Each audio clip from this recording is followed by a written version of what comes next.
Breve introduzione, come il primo degli interventi in sostanza, quindi diciamo, dopo i ringraziamenti e dopo il saluto che credo ci porterà il professor Labruna, direttore dell'Accademia, che ancora non mi pare di vedere, è lì, ah, lo fa online, ok, buongiorno direttore, sente? No, non sente. Successo, non si sente più. Va bene.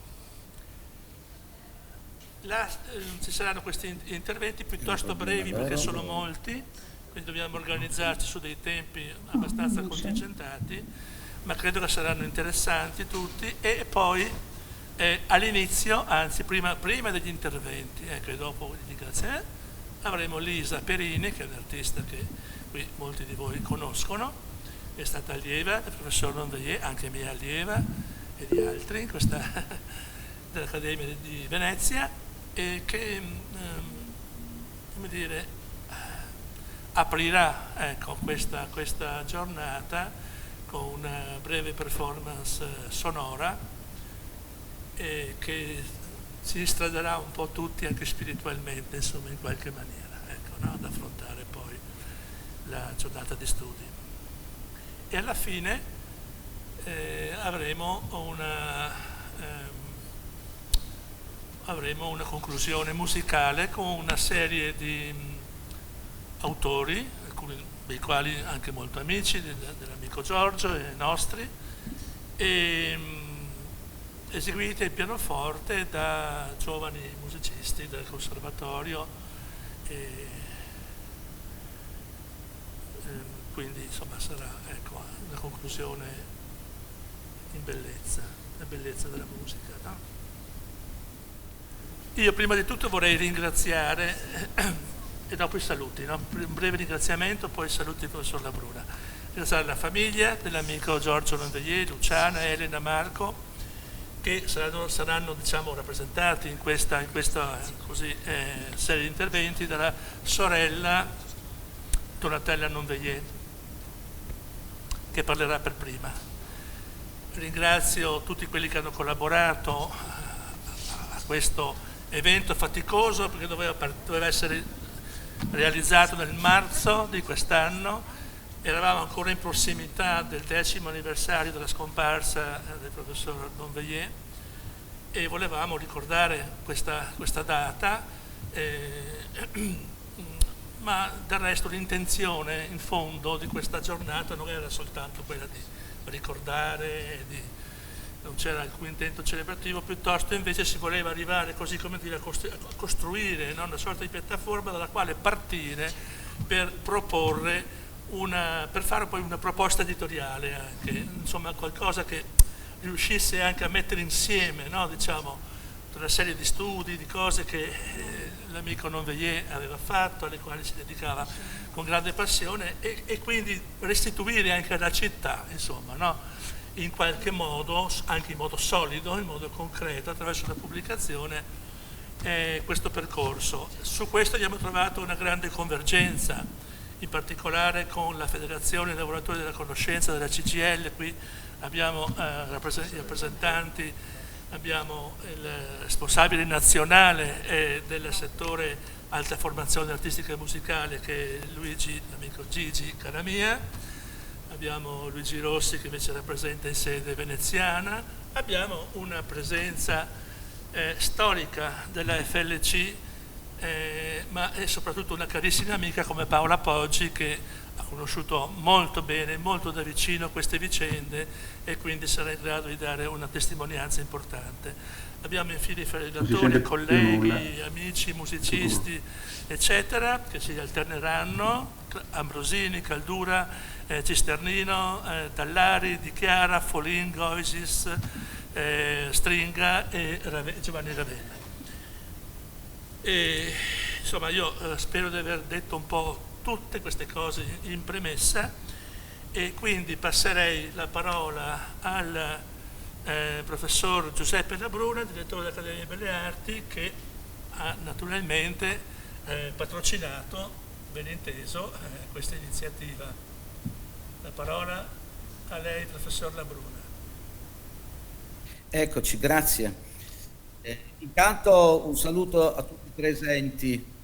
Mi scuso per la mia assenza, diciamo, fisica, perché purtroppo è un momento molto, molto complicato e quindi gli impegni sono tantissimi, ma ci tenevo molto ad essere presente e a rendere omaggio a quello che è la figura di Giorgio Nonveilier, anche perché devo dirvi che intanto io ho avuto modo di conoscerlo al mio arrivo in accademia nel 2007 e una delle prime figure che devo dire mi hanno diciamo, dato la possibilità con il quale poter interloquire è stato proprio Giorgio, che l'ho visto nella sua eleganza.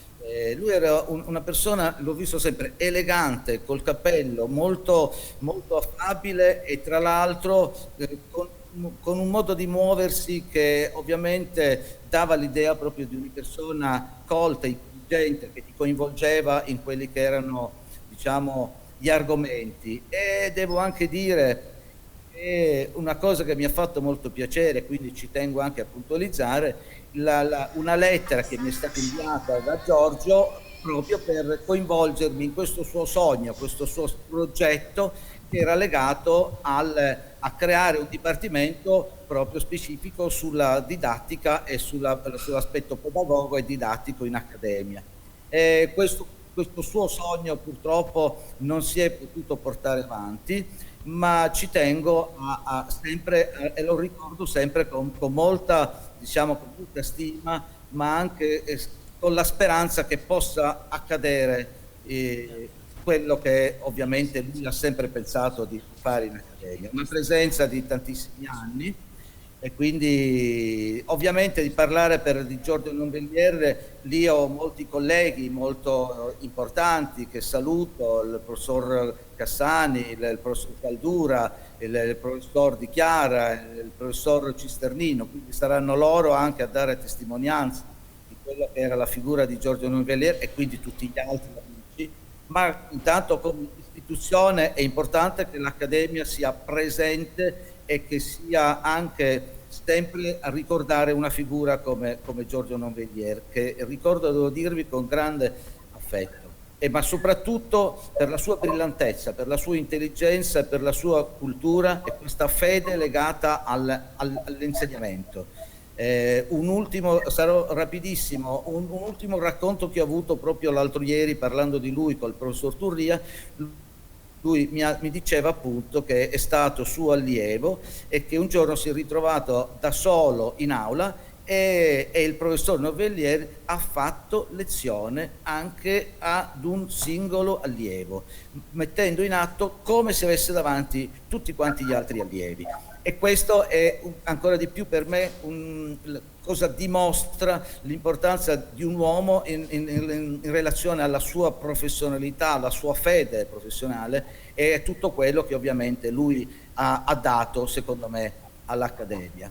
Quindi io non posso che lasciare a voi a proseguire in quello che è il ricordo della figura di Giorgio Nonveglier, saluto la famiglia, saluto tutti quanti e quindi vi lascio cioè, proseguiamo allora con gli altri interventi. Grazie a tutti. Grazie professor Labruna.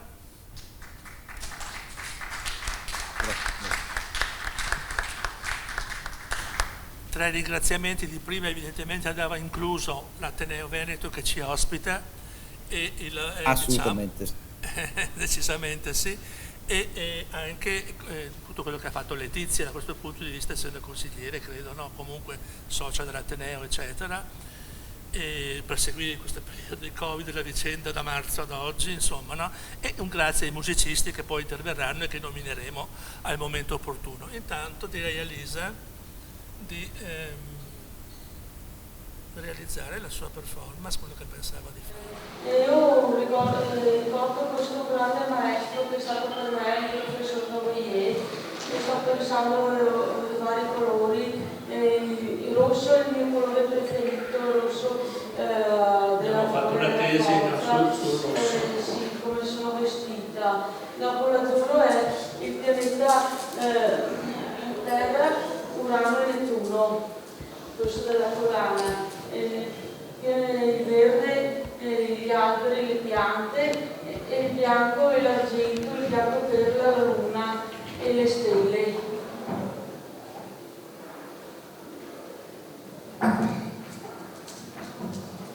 E noi ci accoglierà lassù tra le stelle nell'universo e nelle galassie. Certo.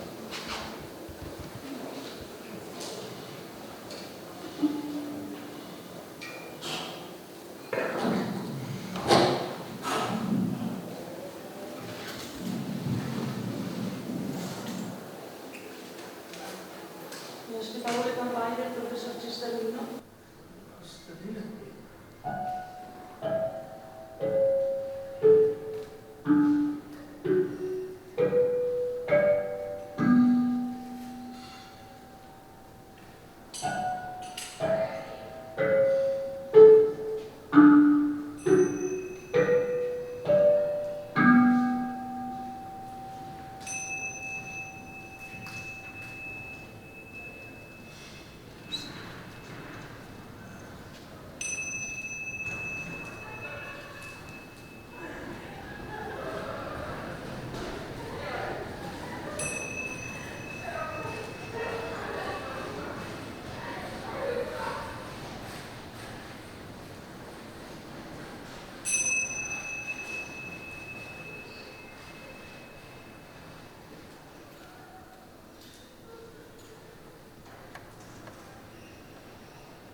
rosso più puro, che non sappiamo qual è, però. Va bene, grazie Elisa. Ringrazio molto Lisa Perini per questa bellissima performance sonora che ci introduce alla, così, come dire, ci accompagna, insomma, con queste risonanze, no? E vorrei prendermi qualche minuto, mi dovete scusare, ma dovrò pur presentare e dire due parole, no? Insomma, per chi non conosceva magari bene il professor Lonveiller. Il titolo che avevamo dato a questo incontro era Giorgio Lonveiller e il pensiero visivo tra intuizione, ragione e passione. Ecco, direi che è un titolo che ha cercato di sintetizzare quello che è stato l'orientamento degli studi, della ricerca di Giorgio, cioè dare espressione, un suono nuovo, un pensiero visivo che trae dall'intuizione, come anche dalla ragione, dalla storia, ma anche appunto dall'intuizione e dalla passione, insomma, le proprie matrici. Giorgio Lonveiller è stato un uomo complesso, sfaccettato, critico, artista, professore di pedagogia e didattica dell'arte, è scomparso purtroppo ormai quasi 11 anni fa, l'8 dicembre del 2009. Molti di noi che sono qui anche questa sera ne hanno potuto conoscere e apprezzare le grandi qualità intellettuali e umane messe in evidenza anche dai saluti del professor Labruna, energie che Giorgio ha speso con passione inesausta, diciamo, sia negli ambiti culturali ai quali era interessato, sia anche in faticose battaglie culturali, politiche, quindi diciamo da artista militante, no? Da studioso militante, da critico militante, ma come insomma ancora, no? In qualche modo si usava in certi anni, che anche Nico ricorderà, no? Insomma, un po' diversi da quelli di oggi, ma di raffinatissima sensibilità, animato da ricche frequentazioni intellettuali, da Argan, che io stesso con lui ho frequentato varie volte a Roma, accompagnato da Giorgio, io ero più giovane, ad Albino Galvano, a Edoardo Sanguinetti, al nostro carissimo Beppe Mazzariola, all'altrettanto caro Emilio Vedova, eccetera. Insomma, diciamo, collaborando poi in numerose riviste d'arte, filosofia, quindi un grande background, che era anche un background familiare naturalmente. Qui poi credo che Donatella, la sorella di Giorgio, ci dirà qualcosa di più, perché Giorgio era figlio di quel Roberto Lonveiller che un po' tutti conosciamo, insomma, di cui conosciamo l'importanza per la cultura artistica italiana del Novecento. Voglio solo ricordare tra i saggi, i libri, le cose pubblicate da Giorgio Lonveiller, un libro che fu innovativo, molto innovativo, La didattica dell'educazione artistica, pubblicato nel 72, e invece tra gli ultimi contributi, quelli prima della malattia, tra gli ultimi contributi è la curatela del volume Estetica del Sacro nel 2008, a cui alcuni anche di noi hanno partecipato, e il saggio Giuseppe Santomaso dell'Accademia delle Belle Arti di Venezia 54-74, che è del 2009, quindi poi Giorgio ci ha lasciato. Ecco, dunque stiamo parlando di un intellettuale che ha saputo dare numerosi contributi in campi diversi su numerose questioni, non solo, abbiamo detto, culturali, artistiche, collegate alle sue esperienze ai suoi studi anche di pedagogia e didattica dell'arte o di storia della critica dell'arte, ma anche conseguenti a questo impegno civile, insomma, no? Che ha sempre animato la figura di Giorgio, grande melomane, appassionato della musica. Qui dovrei dire tantissime cose, purtroppo devo limitarmi a dirne poche. Dicevo, un impegno civile e una passione che sono stati espressi anche nel corso di una lunga e difficile, perché tormentata, come lo fu anche per me per certi versi, esperienza politico-sindacale. Tormentata perché non è facile, insomma, no, lavorare su questi terreni e non è facile ricevere soddisfazioni, ma insomma l'impegno però c'è sempre stato, e lo spessore umano, no? Con cui queste energie sono state spese è stato veramente notevole, frutto direi proprio di una visione gramsciana, insomma, del rapporto, no? Fra intellettuale e politica, quindi occupandosi anche della città, del territorio. Credo che, se ricordo bene, Giorgio fu anche impegnato con il consiglio di quartiere del Lido per un certo periodo, questo per dire, insomma, come appunto ci fosse una proiezione poi anche concreta di questo impegno, no? Che era eminentemente intellettuale, ma che trovava la sua proiezione concreta anche in una certa pratica. Così come si è occupato naturalmente di problematiche più vaste, no? Nazionali, diciamo, più generali, di valenza nazionale, come quando, ma qui avremo delle testimonianze, si è interessato insieme ad altri amici, insomma, come dire, mi fa onore essere anche tra questi, si è interessato alla condizione e al ruolo sociale degli artisti in Italia, prima con la riforma delle accademie, battendosi quindi per una legislazione che ne riconoscesse la funzione e conseguentemente potesse attivare anche adeguate risorse per la ricerca. Se qualcosa abbiamo avuto, quel poco che abbiamo, credo sia dovuto anche a queste antiche battaglie, oppure quando ha partecipato da molti anni, come dicevamo, alla discussione sulla elaborazione della riforma dell'AFAM. Certo, vabbè, su questo ci parleranno i nostri amici che sono qui. Certo, la nostra idea non era quella della creazione di un sistema in facsimile, non era fondata sull'idea di separatezza, diciamo, no? Della formazione universitaria. Era un'altra idea la nostra, non è quella che ha vinto naturalmente, non è quella che ha preso piede. Però insomma su questo ci siamo spesi veramente tanto, Giorgio in prima linea, con articoli, interventi, cose, Terzocchio ricordo, no? Degli articoli straordinari, una serie di 3 mi pare articoli straordinari sulla distruzione delle accademie, vabbè non dico altro, insomma adesso non voglio su questo calcare la mano. Quindi quello che noi vogliamo fare qui adesso, e chiudo, non è una celebrazione, una commemorazione, perché di questo non ha bisogno Giorgio, non abbiamo bisogno noi, non serve nemmeno alla famiglia, credo non è il problema della commemorazione, è il problema che noi vogliamo che certe figure come quella di Giorgio, come la sua, possano e debbano essere oggetto di una riflessione più ampia, più precisa, più approfondita, che metta diciamo, in evidenza il ruolo giocato per esempio da Giorgio in vari campi, dall'insegnamento alla storia, alla sua stessa esperienza artistica che è quella originaria e che è sempre rimasta, come dire, no? Nemmeno di sfondo, ma proprio un reticolo, no? una rete interiore, diciamo. Cioè Giorgio certe capacità di lettura le derivava dalla sua esperienza di artista, non c'è dubbio. E quindi ecco, l'idea che noi lanciamo, posso dirlo Gigi Caramia e Gigi Rossi, l'idea che noi lanciamo è che si possa arrivare alla pubblicazione, insomma, no?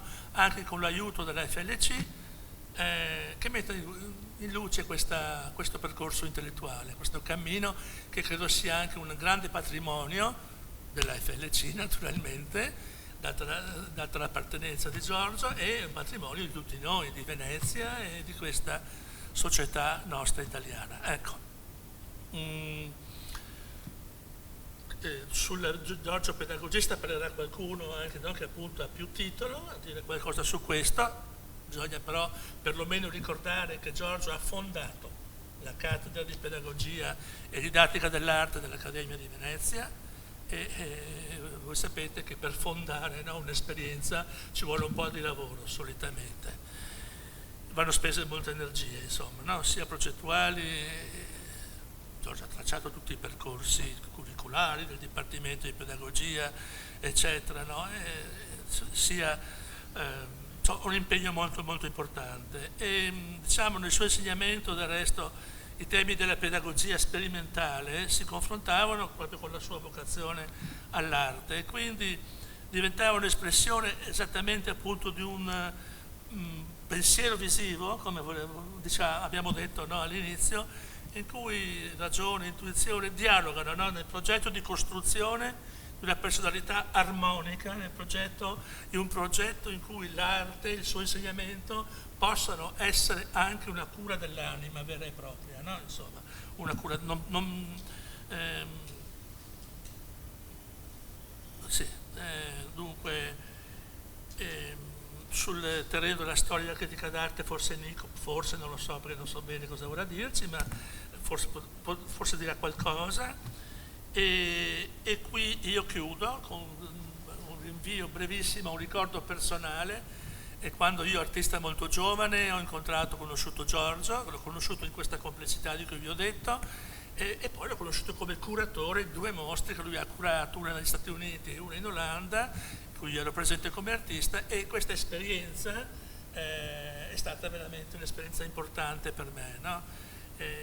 Sia perché quando, come dire, no, ti trovi così, no, fuori casa, no? Diciamo così, c'è un modo di affrontare le cose, vivere insieme, insomma, no? Di socializzare le cose che è molto diverso dal rapporto più comune che possiamo avere abitando nelle nostre case. Quindi il fatto di trovarci in Olanda era qualcosa che ci permetteva anche una libertà di approccio, e devo dire che abbiamo discusso tantissimo, insomma, no? Fatto, parlato e ricavato io personalmente davvero anche in quel caso un grande insegnamento di cui ringrazio ancora l'amico Giorgio, e mi fermo qui perché sennò temo di andare troppo avanti. Quindi lascerei la parola al primo degli intervenuti, che è Donatella, è in contatto già, che è Donatella Nonveillé, è la sorella di Giorgio, ci rappresenta la sua esperienza e in qualche modo anche rappresenta quella della famiglia, direi, no? Insomma.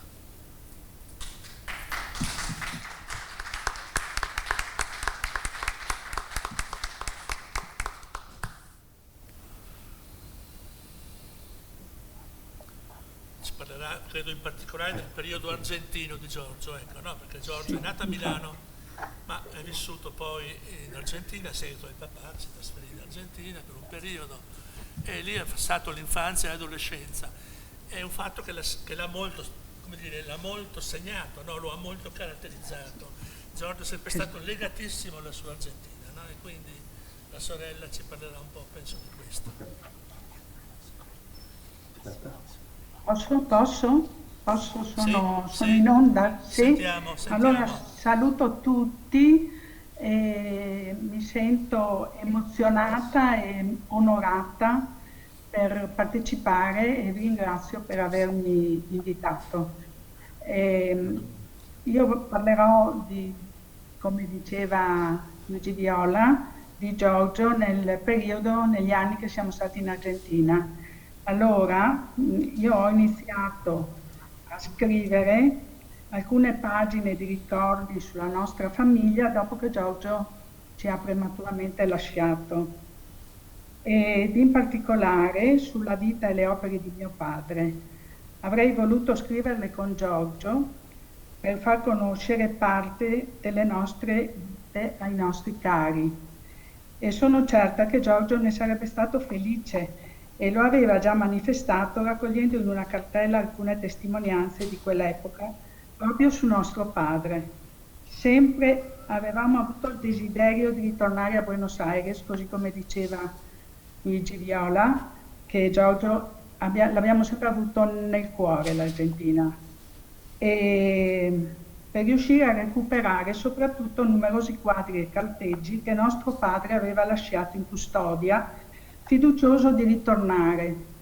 La sua vita fu assai breve, ci lasciò all'età di 41 anni, quindi proprio stroncato, diciamo, proprio sulla parte, diciamo, fondamentale della sua vita d'artista. I miei ricordi iniziano quando avevo 3 anni ed eravamo ancora a Venezia, nella casa di San Dio. Vi farò vedere alcune fotografie, se riusciamo. Allora, non so, sì, ecco. Allora, la casa le vedete? Sì, sì, vedete sì, le sì, fotografie? sì, sì. Allora, questo qui è Giorgio piccolino in un olio che aveva fatto papà e che era stato pubblicato nella rivista Continente nel 1950 a Buenos Aires.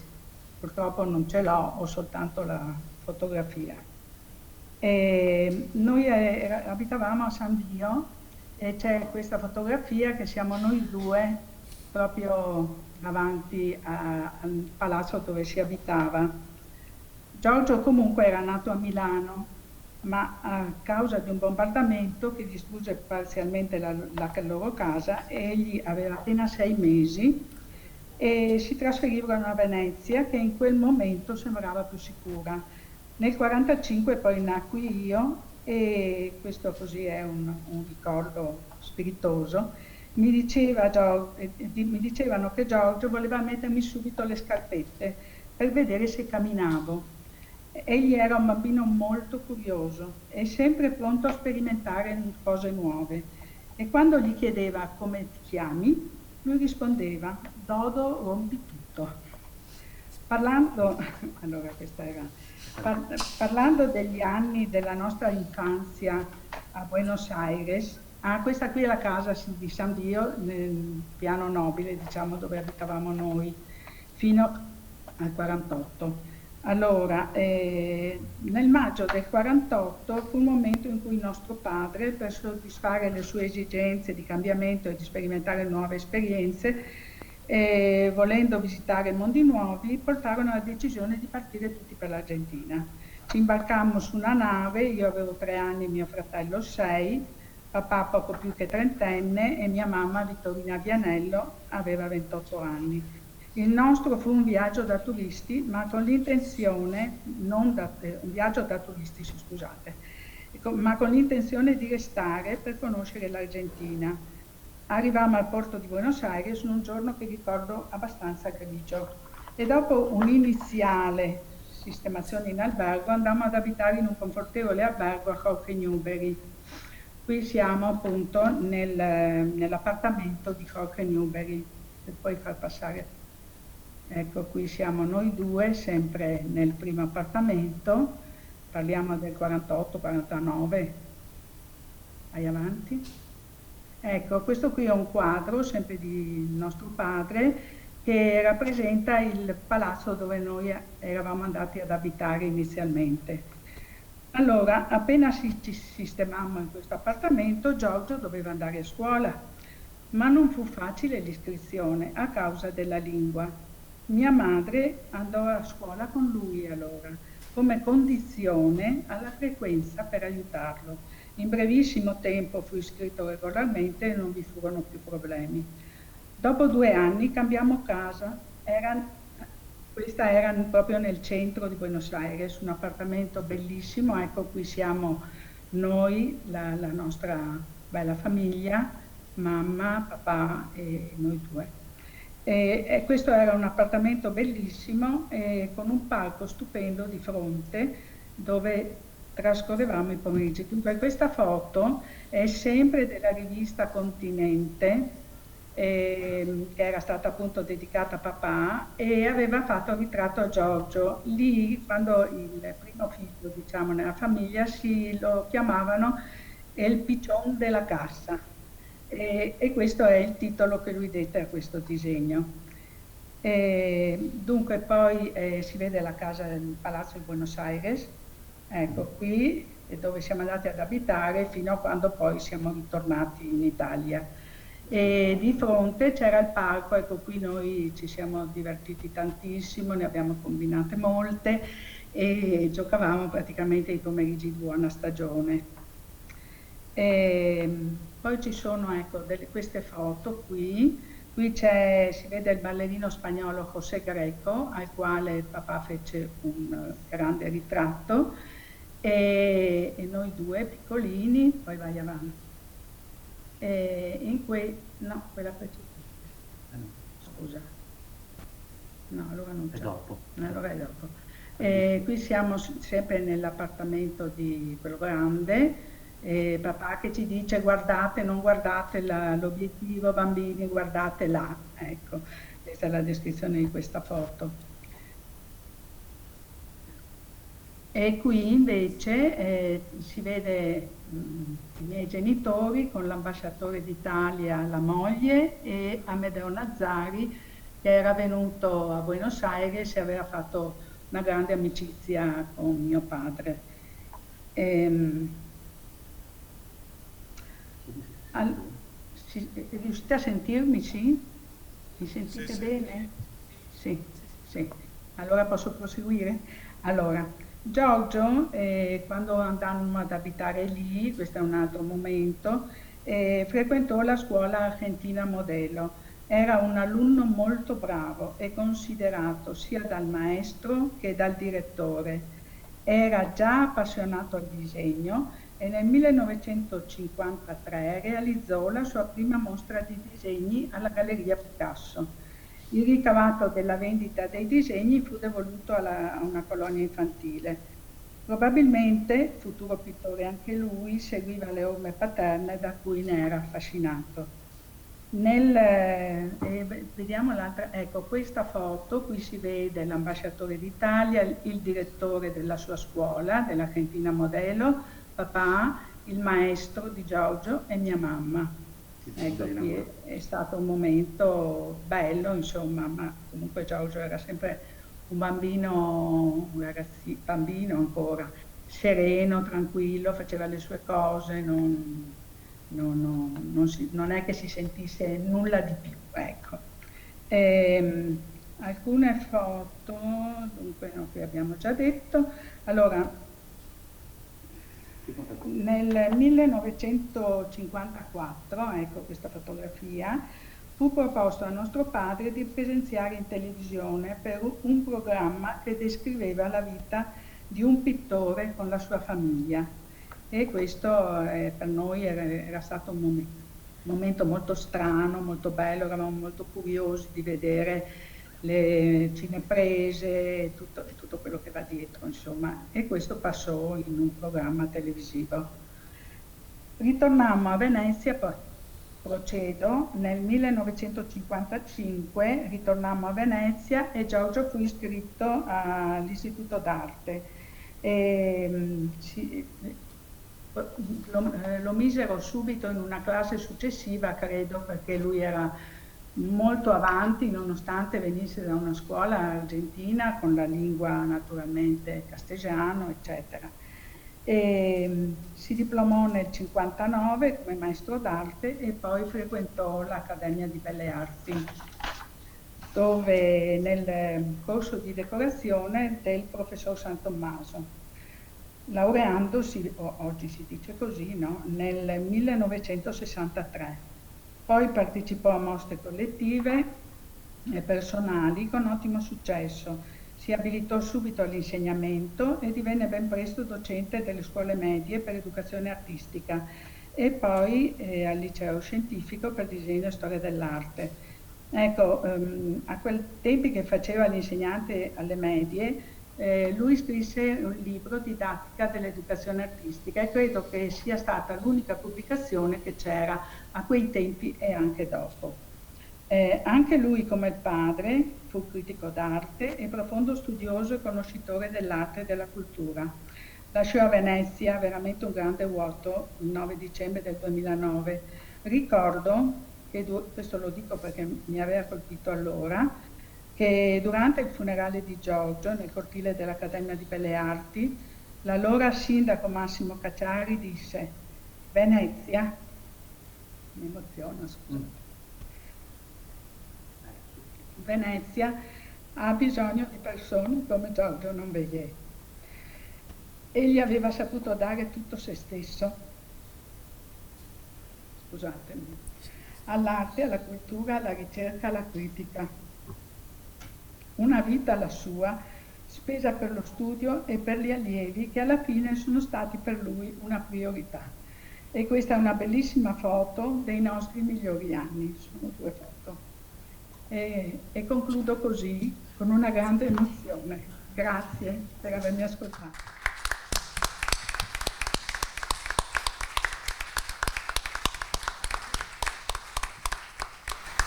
Ecco, grazie Donatella per la bella e toccante testimonianza che ci restituisce anche delle immagini inedite anche per me, insomma, no? Che lo conoscevo bene, ma questo aspetto è interessante, no? Queste immagini che anche sono state mostrate. Non Grazie. sento più. No, mi spiace. Allora, Sì. chiamerei a parlare Luigi Caramia, ma prima un ringraziamento ancora, perché io vado a sprazzi perché poi dimentico, a Finnegans Percorsi Culturali, Finnegans Associazione e Rivista, che ci ha sempre dato una mano, che ha sempre collaborato e che ha avuto anche un solido rapporto con Giorgio Nouvellier negli anni trascorsi. E così anche per Agimus vale il ringraziamento per la musica che ascolteremo dopo. Allora, Luigi Caramia, se vuoi venire, responsabile nazionale della FLC, della AFAM, Alta Formazione Artistica Musicale, della FLC CGIL. Ovviamente dopo questo intervento così toccante, naturalmente parlare così senza vedere l'espressione del video, no, ma non c'è nessun problema, quindi volevo innanzitutto salutare la famiglia di Giorgio Nouvellier, volevo salutare tutti coloro che hanno organizzato questa iniziativa, peraltro ne avevamo parlato molto tempo fa in presenza con Gigi, insieme all'altro Gigi, eravamo 3 Gigi più altri presenti. Ora l'incontro e la mia presenza è il segno tangibile, come dire, dell'importanza che ha avuto per questa organizzazione una figura come Giorgio Nouvellier. Io naturalmente l'ho conosciuto poco, soltanto in alcuni incontri nazionali, e ho sentito ovviamente la forza con cui lui esprimeva le proprie opinioni, questo lo ricordo molto bene. Naturalmente non ho la conoscenza che avete voi, Paola, che ne ha una conoscenza approfondita dell'impegno. La cosa che mi colpisce, che mi colpiva in figure come Giorgio, ma in figure anche come te, io lo posso dire, è l'idea di un artista che non sta, come dire, dentro la sua stanza, ha un'idea di partecipazione alla vita sociale, ma un'idea di trasformazione, trasformativa. Cioè non è l'idea solo di conoscere o anche solo di partecipare, ma anche quello di proporre, di trasformare la realtà. Guardate, quando si parla del ruolo sociale, in realtà è una battaglia dell'artista, è una battaglia pluridecennale che in realtà dovrebbe significare che le spese per l'arte, per la musica, per la danza sono spese sociali, quindi non devono essere sottoposte a un'autorizzazione ogni anno che solitamente porta al ribasso. Perché sì, dietro il valore sociale dell'arte, della figura degli artisti, cosa che devo dire anche su cui ci stiamo lavorando anche con la categoria che segue gli artisti che, come dire, non insegnano nell'AFAM, che è il sindacato dei lavoratori dello spettacolo, è uno degli obiettivi più formidabili, cioè quello di riuscire a ottenere questo risultato, quindi ci sarebbe sempre una posta precisa sul bilancio dello Stato. Quindi il mio non è un segno solo tangibile per la mia presenza, ma perché Giorgio ci lascia alcune discussioni, alcuni temi che Gigi Viola ha trattato ovviamente nella maniera più delicata possibile, naturalmente, ma che invece sono temi molto delicati, che è in realtà il rapporto che c'è tra quella che poi è stata chiamata AFAM e l'università, cioè quella che ha portato poi alla costruzione di un sistema, diciamo, parallelo, quello che si è consolidato poi nel bene e nel male in questi 20 anni. Ora, noi ovviamente, parlo per me personalmente, naturalmente lavoriamo su un sistema che è questo. È un sistema che ha avuto accelerazioni, rallentamenti, momenti in cui è stato ignorato. Allora, però alcune idee stanno andando avanti. Uno, si sta costruendo sempre di più la questione del titolo di studio, del valore del titolo di studio. Certo, ci piacerebbe che si chiamasse laurea, ovviamente, non diploma accademico, di primo o di secondo livello. Rimane il fatto che ormai sta diventando una cosa normale, comune, che il titolo è equiparato a un titolo universitario.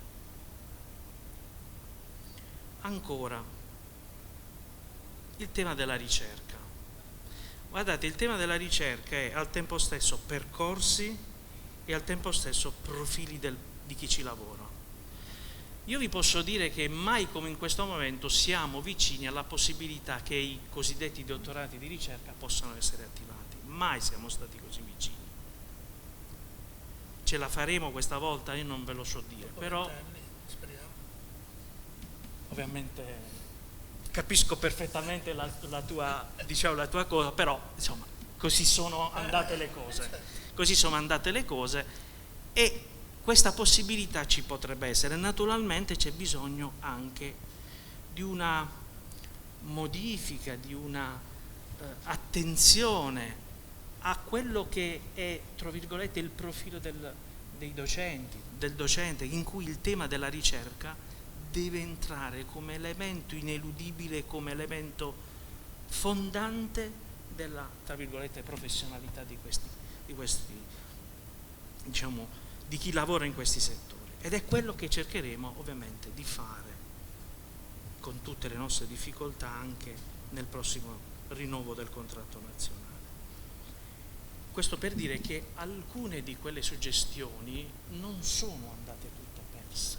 Poi ricordiamoci che l'università dal 2010 è andata da un'altra parte, non era quella che c'era prima, è andata verso una deriva competitiva, verso una riduzione fortissima di risorse, verso una strutturazione di tipo, tra virgolette, manageriale, per usare un termine, tra virgolette, positivo, ma in realtà di tipo autoritario.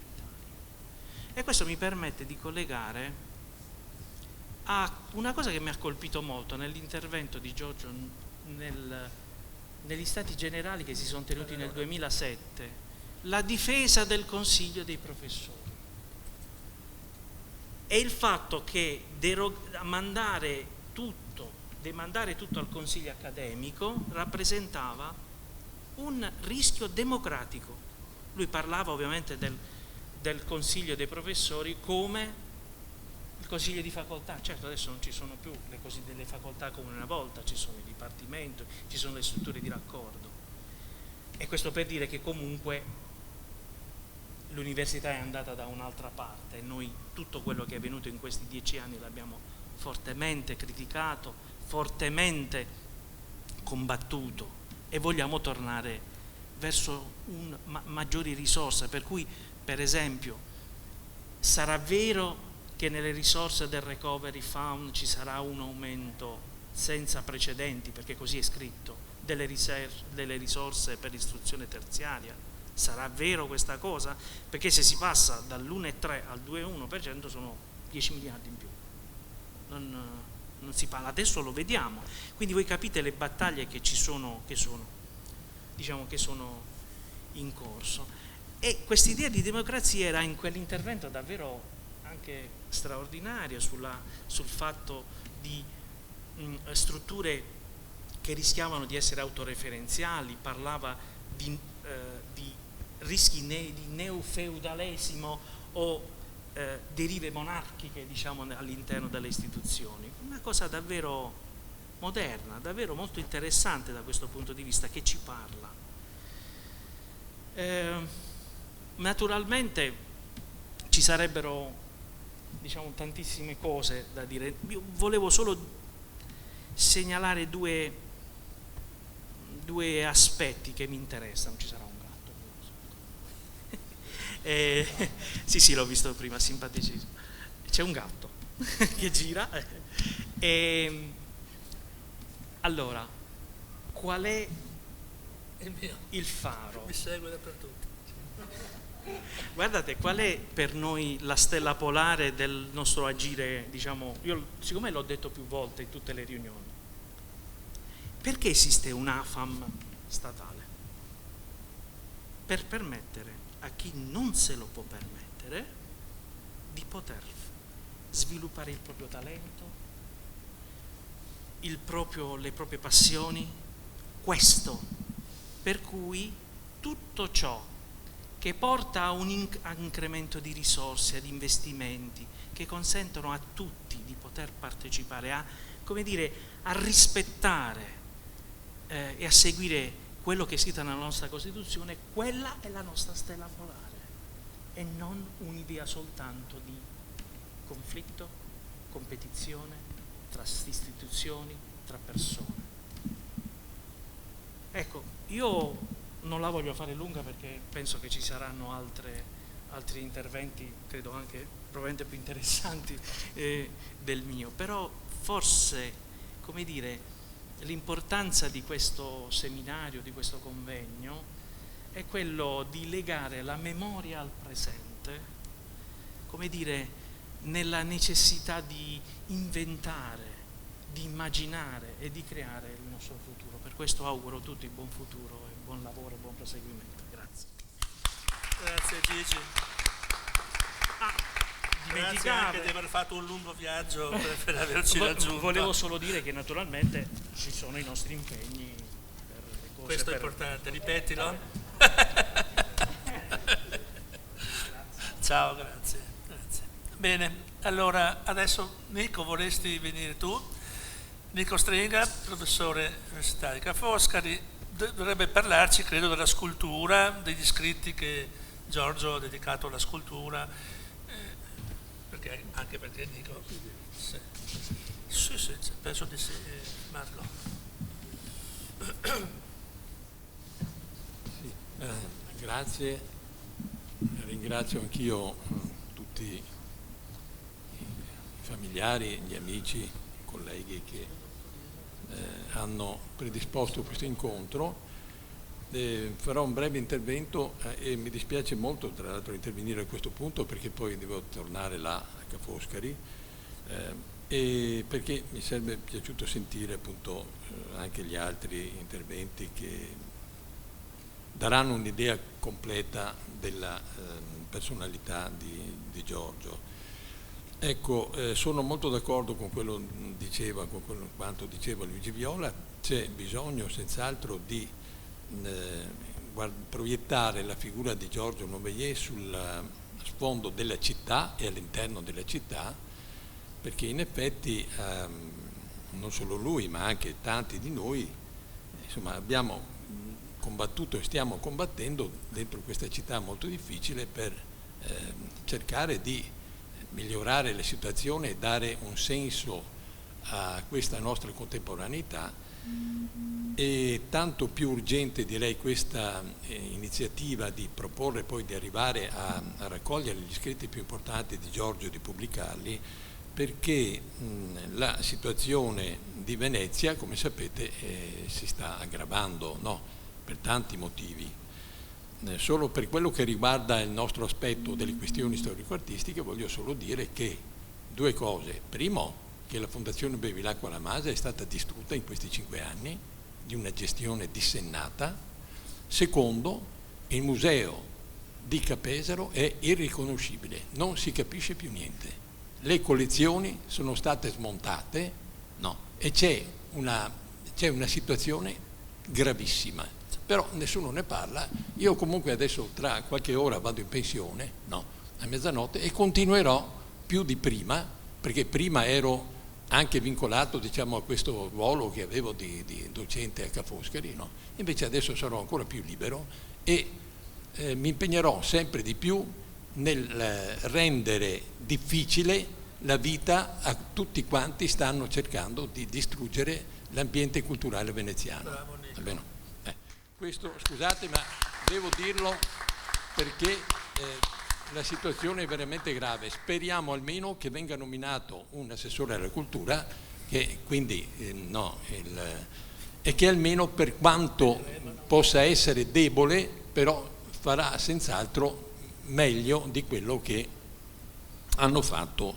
tra l'altro con una gestione della fondazione, dei musei, che è una gestione proprio, non so, monopolistica, non si può più discutere niente, cioè non c'è più il dibattito. Questo credo ovviamente non posso dare la responsabilità di quello che dico a nessun altro, però Giorgio era dentro questa battaglia che anche lui ha fatto a Roma e Venezia, per tante altre cose. Questa cosa della didattica è importantissima, però ecco, so che c'è poco tempo e dirò anche, sono disponibile comunque, se verrà fatto questo volume, a collaborare in tutti i modi. Bisogna innanzitutto predisporre la bibliografia ragionata dei suoi scritti, e dopodiché, ma comunque senz'altro farete molto bene, ma comunque sono disponibile a collaborare in tutti i modi, perché appunto mi riferisco soprattutto ai suoi saggi di storia dell'arte, che sono dei saggi molto importanti, sono sparsi in varie riviste, bisogna raccoglierli, leggerli e riflettere su quei suoi contributi, perché la sua era ed è, diciamo, una indagine storico-artistica proprio di tipo, direi, classico, sviluppata sui livelli, sui diversi livelli necessari per tracciare questo percorso. Quindi ricerca delle fonti visive degli artisti, riflessione iconografica soppesando i diversi aspetti messi in campo nell'opera d'arte, bilancio culturale nella valutazione complessiva delle questioni estetiche, cioè un bilancio, non dico iconologico, ma insomma molto vasto, molto profondo, che mette in campo tante cose che ruotano attorno alla singola opera d'arte oppure al gruppo di opere d'arte che lui ha trattato varie volte. Ecco, dico solo due parole sul fatto che lui ha scritto sui più importanti artisti che sono stati attivi nella Venezia, che anche, diciamo, la sua famiglia già aveva conosciuto, il padre, anche la sua mamma, e quindi si potrebbe dire, quando lui scrive su Arturo Martini, su De Pisi, su San Tommaso magari di più sulla sua esperienza diretta, ma negli altri artisti sono artisti che erano una cosa, si potrebbe dire, di famiglia, per Giorgio, e questo si vede benissimo. Lui non ha mai fatto la ricostruzione della galleria dei suoi genitori, la piccola galleria, però forse anche per un certo pudore, non lo so, ma è lì che nasce tutta la vicenda di Giorgio. Attorno alla piccola galleria, che come sapete è stata fondata nel 1944, in fondo a via 22 marzo, e quindi nella parte opposta della chiesa di San Mosè, e una galleria che ha avuto vita per 2 anni, diciamo, però che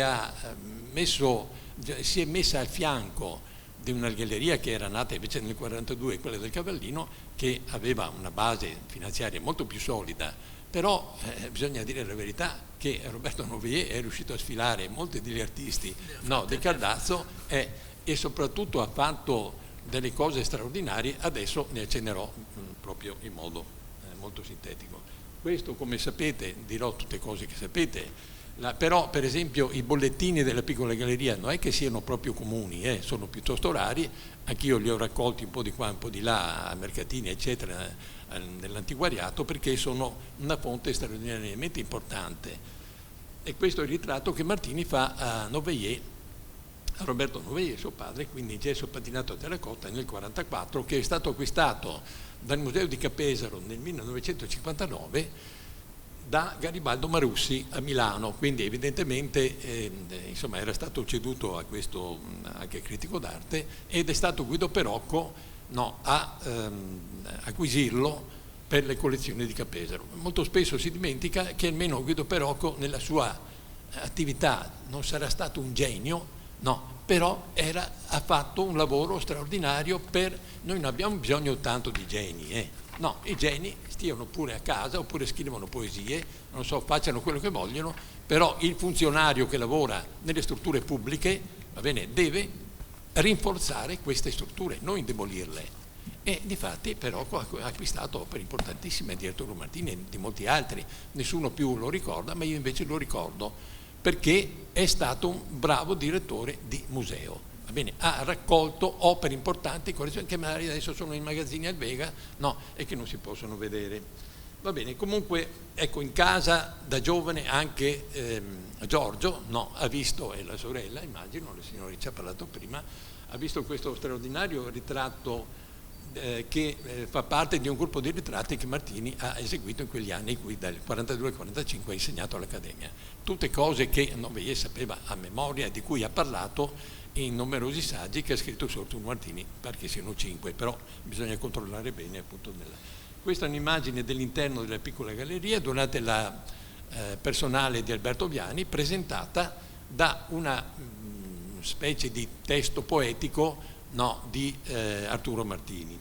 Arturo Martini per la piccola galleria è proprio l'artista centrale, è centralissimo perché l'attività della piccola galleria comincia con una mostra di Martini e di De Pisis e poi va avanti in questo modo qua, perché nel 1944 Noveye pubblica questo libro rarissimo che è una raccolta di disegni di Arturo Martini con una dichiarazione dello scultore e con una copertina modernissima fatta con un pezzo di cartone, no?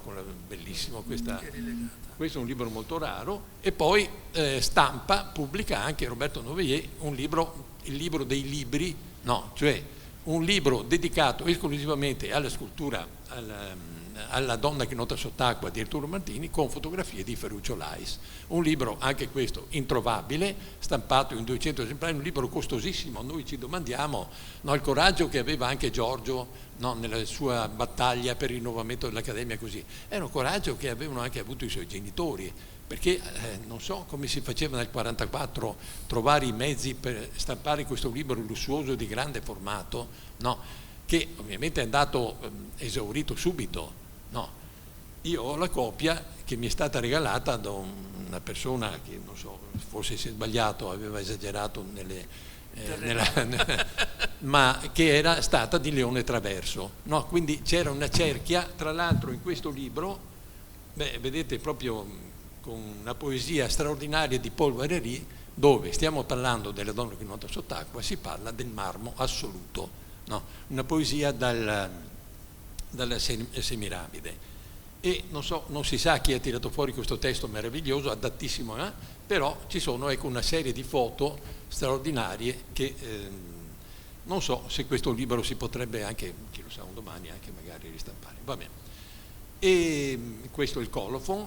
E poi ecco, quindi quando Giorgio scrive di Martini ha questo retroterra straordinario che di fatti lo fa tornare molto spesso su questo artista con lunghi saggi, no, non con scrittarelli così, con saggi anche molto, molto lunghi e molto corposi. Solo questi potrebbero essere un libro suo, solo i saggi su Arturo Martini, e sarebbe bene, io comunque, anche se mescolato con altri eccetera, sarà bene che questi suoi contributi vengano valutati da chi continuerà a studiare. E poi, come sapete, sempre dalla piccola galleria viene fuori Lettere d'Arte, questa rivista, anche questa lussuosissima, no, stampata in un certo, mi pare 12 numeri, poi ha chiuso, poi appunto partono per l'Argentina.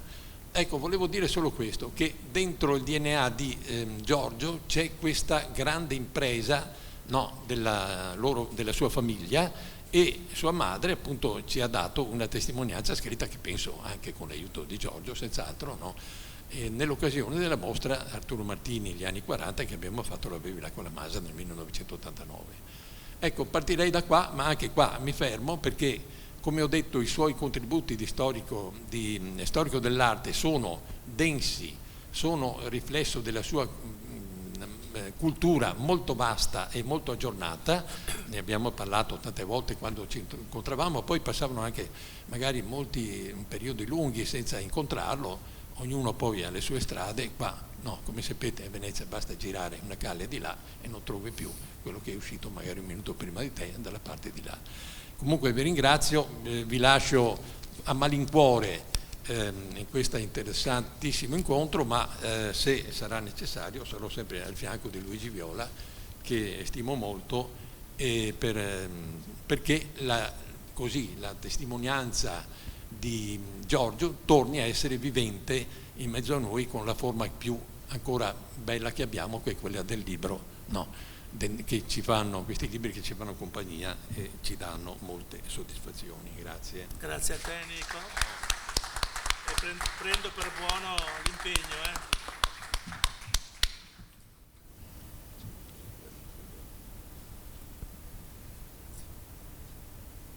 Va bene, allora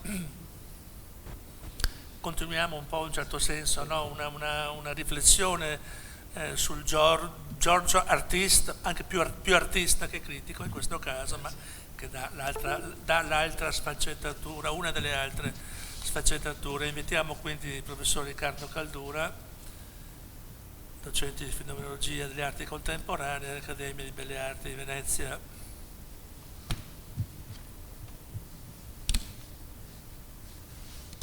Allora sì, la schermata è quella, non che le immagini che seguono non siano importanti, sono ben più importanti della schermata, però le abbiamo fatte così per necessità, dunque devono essere fatte con più cura. Ma la schermata è quella che, come dire, poneva il problema di Giorgio Novellier, e che secondo me è un problema di lunga gittata che non viene meno. In qualche modo mi riguarda pure personalmente. Qual è il rapporto tra la pratica e la teoria delle arti? Perché questa è la questione di Giorgio. Poi questa questione così radicale, come se scendesse lungo i rami. I rami sono quelli della formazione, i rami sono quelli dell'organizzazione didattica, dunque legati alla formazione, quelli del rinnovamento istituzionale. Gli aspetti nascono da lì. Quando cioè un giovane talentuoso, a poco più di 21 anni, lo ricordava anche la sorella, si laurea in decorazione all'Accademia di Belle Arti di Venezia con San Tommaso, perché lo start point, l'inizio di Giorgio, è artistico. Adesso Novellier Nico Stringa ha ricostruito con cura il milieu familiare. Conoscendo Nico so quanta attenzione ci metterà nella fase di un eventuale volume di atti di questo incontro a ricostruirlo con ancora più precisione. Vero, ma è proprio in quel milieu eminentemente artistico che prende le mosse Giorgio. Allora, possiamo per un momento considerare il Giorgio artista e vedere come, certo lo posso fare solo per brevissimi cenni, molti anni più tardi, riflettendo da storico e critico sulla storia degli anni 60 a Venezia, quando fa quel bellissimo saggio, è accurato come storico, è una delle persone a cui se avevo un dubbio andavo da lui e dicevo: Giorgio, guarda un attimo sta cosa, funziona? Mi fidavo molto della sua cultura. Lui fa un saggio fra i molti, uno molto bello, le mostre collettive, tracce per una storia delle arti visive a Venezia negli anni 60, appunti sugli anni 70. Lo mette dentro a un volume che è Emblemi d'arte da Boccioni a Tancredi. Perché lo cito? Perché in questo ampio testo, dettagliato e ampio, il Giorgio storico e critico riguarda il Giorgio artista e commenta se stesso. Un incredibile ponte temporale fra lui che si riguarda, ma il nesso è sempre qua. È da quegli appunti di Giorgio storico e teorico e critico che riguarda il Giorgio artista che questa connessione si evidenzia a mio avviso in maniera efficace ed è un ambito in cui approfondirlo sarebbe bellissimo. Vorrei ricordare anche Albino Galvano, no? Da questo punto di vista, diciamo, sì, che Albino Galvano, certo, di Giorgio, si frequentavano, sì. No? Allora proviamo a farla, perché bisogna anche dire qualcosa di sintetico, ma accennare a qualcosa di concreto nella sintesi. Ripercorriamo Giorgio Novellier, artista, attraverso cosa? La partecipazione a 8 collettive della Bevilacqua alla Masa che segnalano l'arco temporale del suo impegno artistico, sentendo i titoli e in qualche caso, perché i titoli ci segnalano il passaggio interno delle poetiche formali che sta seguendo Giorgio come artista, e commentando qualche punto con le sue stesse parole. Allora, lo start point come artista è la 47esima collettiva. Si tiene fra il 23 dicembre 59 e il 24 gennaio 60, come era tipico della collettiva, sempre in pieno inverno. Il titolo... Sì, proprio in quel periodo di solito. Il titolo è Natale. Attenzione, perché vuol dire che Giorgio sta ancora riflettendo su lasciti veneziani legati al realismo, una certa descrizione ambientale, paesaggio dietro la Giudecca. Con la 48esima collettiva, lui è sempre che vi partecipa, il titolo questa volta è Natura morta, altro tema su cui si sofferma il giovane pittore, però poi vedremo soprattutto incisore in realtà, Giorgio Novellier. Non partecipa alla 49esima collettiva. Per quale motivo? Ma perché il 62 è l'anno in cui lui sta lavorando moltissimo come artista, e se non erro, qui Elena Novellier mi ha aiutato ieri sera, proprio in una pubblicazione che Novellier edita autoprodotta nel 65, che è pittura e incisione,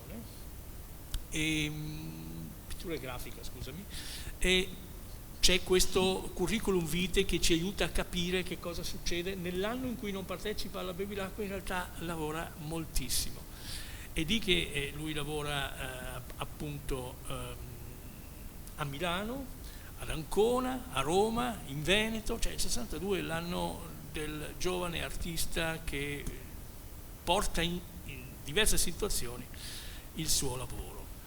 Che cosa dice però in quest'arco di tempo lo storico rispetto a quest'arco di tempo? Allora, qui del periodo in cui l'artista inizia, e poi capiremo perché cambiano i titoli e cambia anche la sua ricerca formale, e cambierà i contenuti concettuali del suo lavoro. Allora, scrive il Giorgio, il contesto generale era alquanto contraddittorio, ci riferiamo al 59-60, cioè al suo inizio, a quel momento in cui lui si profila come artista. Tuttavia, diciamo così, in un insieme di 530 opere presentate tra pitture, sculture, disegno e incisioni, ne sono state accettate 145, dunque verticale selezione. Tuttavia, però, una pittura figurativa un po' attardata, con esempi peraltro dignitosi, trovava riscontro anche nei pittori più giovani. Viene da chiedersi a me questo, non conoscendo questo periodo di opere di Giorgio, se non includesse se stesso fra questi giovani che un po' si attardavano sul tema paesaggio, dietro la Giudecca, eccetera. Ok? Fa una lunga citazione, sta sempre commentando la 47esima, gli anni 60, fa una lunga citazione da Diego Valeri, per dire che, non ve la ripeto tutta, perché Diego Valeri sosteneva una centralità della pittura e di quel tipo di figuratività della pittura che ancora l'esperienza alla realtà. Presidente della fondazione, forse, in quegli anni. Esatto. E che cosa commenta lo storico critico Giorgio Novellier rispetto a questi suoi anni? Dice, c'è un ritardo nella capacità della fondazione, dell'opera Bevilacqua La Masa, allora, nel registrare un cambiamento profondo ormai avvenuto in campo artistico, perché quegli anni lì sono gli anni dell'esplosione dell'informale. Vitalità dell'arte del 60 è la mostra a Palazzo Grassi, del contemporaneo diffondersi delle tendenze op e gestaltiche, nonché del new dada e del nuovo realismo, per non parlare dell'avvio delle esperienze fluxus. Ora, queste sono le parole di Giorgio, che sta riguardando quel periodo dicendo l'opera è indietro nel tempo. Molto aggiornata, molto aggiornata. Sì, erano molto aggiornate. Attenzione però, perché mi ricollego così alle osservazioni che sono state fatte in precedenza. Per cui lui che cosa osserva? Che quel ritardo della BLM, la Bevilacqua La Masa, in realtà è un riflesso anche del ritardo dell'Accademia. Cioè coglie il nesso fra il luogo di formazione e lo spazio espositivo privilegiato per gli artisti per poter mostrare quello che sono venuti elaborando nei loro anni di studio. Dunque vede che un ritardo nelle proposte culturali della Fondazione è il riflesso del ritardo di quanto accade in Accademia. Dunque particolarmente interessante, proprio per le questioni che ci siamo detti poc'anzi.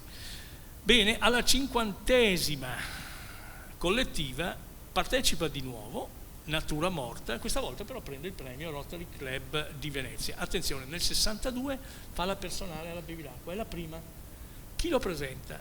Lì forse quell'accenno al modernismo accademico che fa Giorgio rispetto a questi anni, all'attardarsi, riguarda anche lui, perché lo presenta Gastone Breddo, che è un nobilissimo pittore, però insomma tarda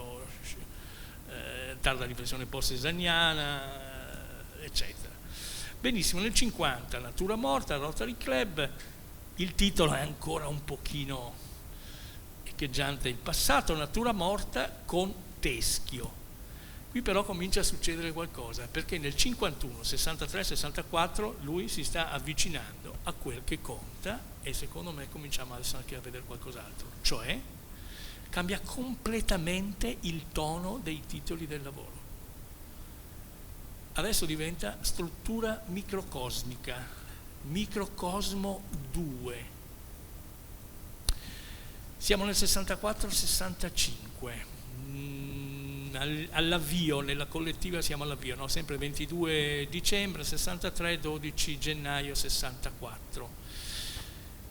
Però succede qualcosa rispetto in particolare, sempre su questa tematica che i titoli segnalano modificazioni formali, nella 53esima, quella appunto che avviene alla fine del 65. I titoli?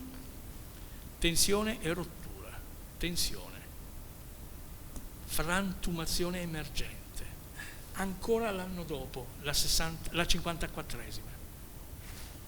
C'è un senza titolo, vince il secondo premio dell'opera per l'incisione, l'altro titolo, allora l'opera senza titolo, gli altri sono bellissimi. Tensione bistrutturale, numero 1, 2, 3, 4. Allora, ha riportato la sua riflessione formale in quale ambito? Questo. Quello dell'informale e del post-informale. Là avviene la vera questione artistica, diciamo così, di Giorgio Novellier, il nucleo di Giorgio Novellier. Lui sta riflettendo sull'action, sta riflettendo sul Pollock, sta riflettendo cioè sugli esiti dell'informale, sta vedendo gli esiti europei dell'informale e le connessioni, parliamoci chiaro, con Emilio Vedova, che lui sa bene chi è Emilio Vedova, e anche questi titoli che tensione, no? Che ricordano scontro di situazioni, ciclo della protesta, è un po' Vedova, ma come dire, rispetto a Vedova i titoli segnalano non una dimensione ideologica, pur essendo lui assolutamente in prima linea anche su questioni ovviamente di impegno etico e politico, ma segnalano piuttosto una riflessione interna alla questione formale dell'opera d'arte. Lui sta riflettendo sul linguaggio, per questo la connessione che vedevo prima, pratica e teoria, sono fortissime, perché in realtà è sullo sperimentare le proprietà del linguaggio artistico, sondandone le caratteristiche dell'informale e del post-informale, che lui sta cominciando a fare una straordinaria riflessione sul suo tempo. Qui anticipo un po' una chiusura, ma insomma, per capire bene di che si sta parlando. Allora, guardiamo ancora gli altri due lavori. Questo è sempre Giorgio, qui siamo proprio quasi al dripping, no? Siamo sempre nello stesso periodo. Siamo sempre nel cuore, cioè 64-66, questa è la questione. Questo è bellissimo, questa è un'incisione, è quella tensione bistrutturale, questa è la 3, una prova d'artista, in cui capisci bene che cosa è, su cosa egli sta combattendo. Sta combattendo sulla questione della strutturazione che avverti dietro, quella sorta di griglia, verticale, e invece la dimensione gestuale che è propria dell'informale, che segna questo straordinario labirinto segnico appunto in primo piano. Perché è affascinante? Andiamo avanti ancora un pochino, vediamo se riesco con la brevità. Ecco, qua mi interessava arrivare. Qua. Cosa succede? che da questo linguaggio qua, che è il tipico linguaggio dell'astrattismo informale portato a un livello molto forte, lui arriva a questo. Questo come si ottiene? E ringrazio moltissimo Elena che mi ha mandato questa fotografia qua ieri sera. Come si ottiene? Si ottiene smontando la tecnica informale, riducendola a frammento strappato, perché è un quadro composto di frammenti strappati, agiti dal punto di vista gestuale informale, ognuno di essi agito così. Compone cioè un collage di frammenti informali. Cioè sta cominciando a riflettere su una condizione post-informale. Lo dice meravigliosamente, si scrive benissimo. Lo dice meravigliosamente in questo breve testo. È una citazione che faccio da un testo più ampio. Il profilarsi, sta riflettendo sul suo lavoro, il profilarsi di una premessa di esperienza nell'apertura verso il possibile come rottura può essere inteso come ridurre a macerie e frammento materiali ancora parzialmente utilizzabili, quasi consunto surrogato di ciò che è storico.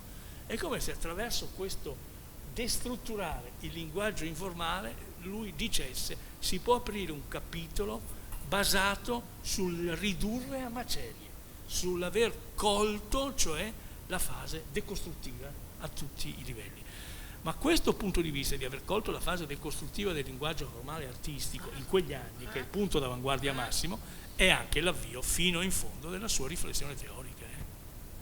Perché appena qualche anno dopo, nel 72 apparirà il volume da tutti voi ricordato, che poi è una collezione importante di saggi introdotti, ma nel 71-72 è l'ottava partecipazione di Giorgio Novellier alla Bevilacqua La Masa. Ecco, brevemente ancora Giorgio, la parola a lui che commenta se stesso. Prima l'ho citato da un testo più teorico, adesso del tempo, del 66, adesso lo cito dal volume molto più recente, Emblemi d'arte. Novellier, Giorgio parla di Giorgio artista, Novellier è in una situazione più post-informale, poiché prelevava da brandelli di pittura gestuale, da lui stesso prodotti, strappati e incollati, restituendo composizioni spesso tese e dinamiche, come tensione e rottura. Ancora torna su di sé, sempre in Emblemi, nel 66.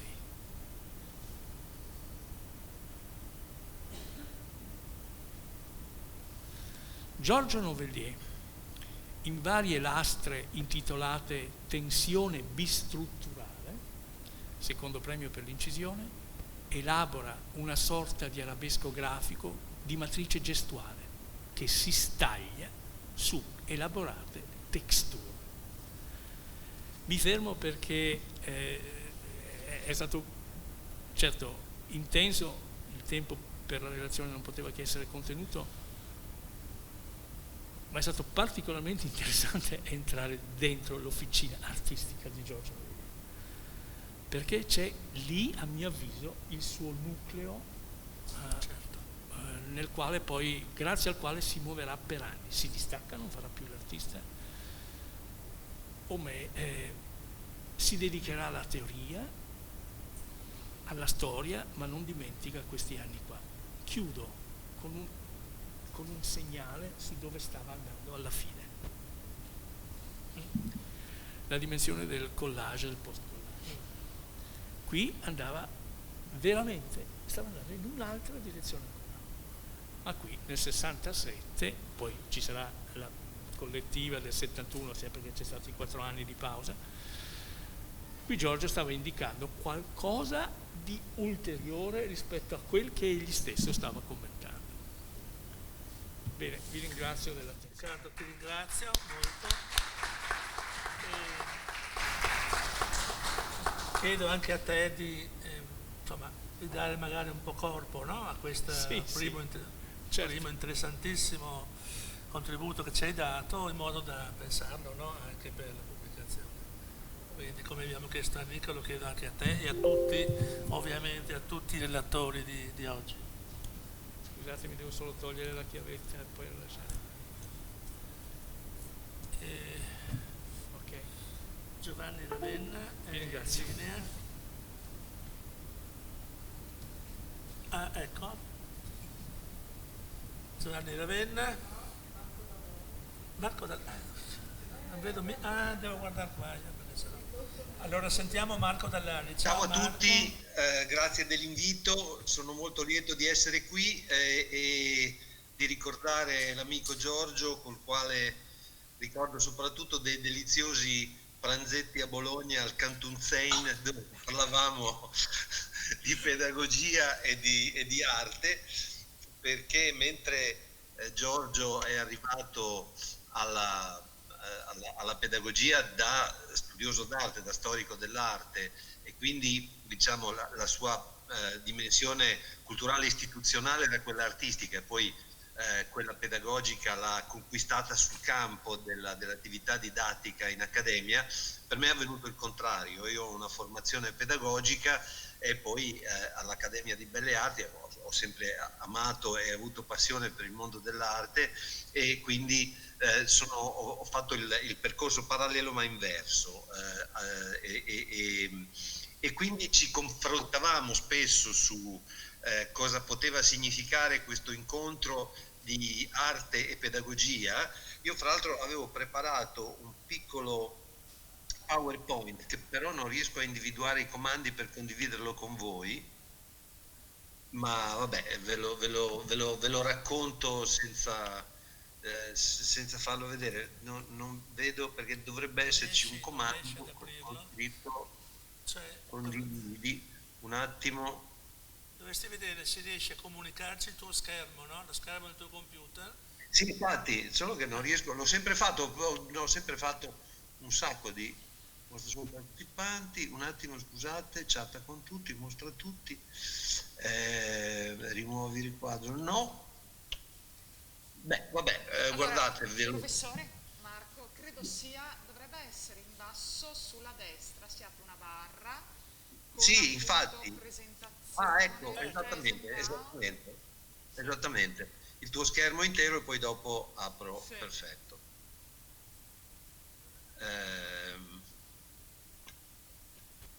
Condividi.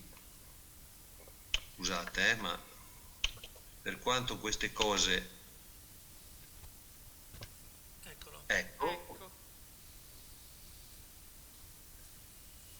Bene, state vedendo il mio schermo? Sì. Perfetto, allora adesso apro il PowerPoint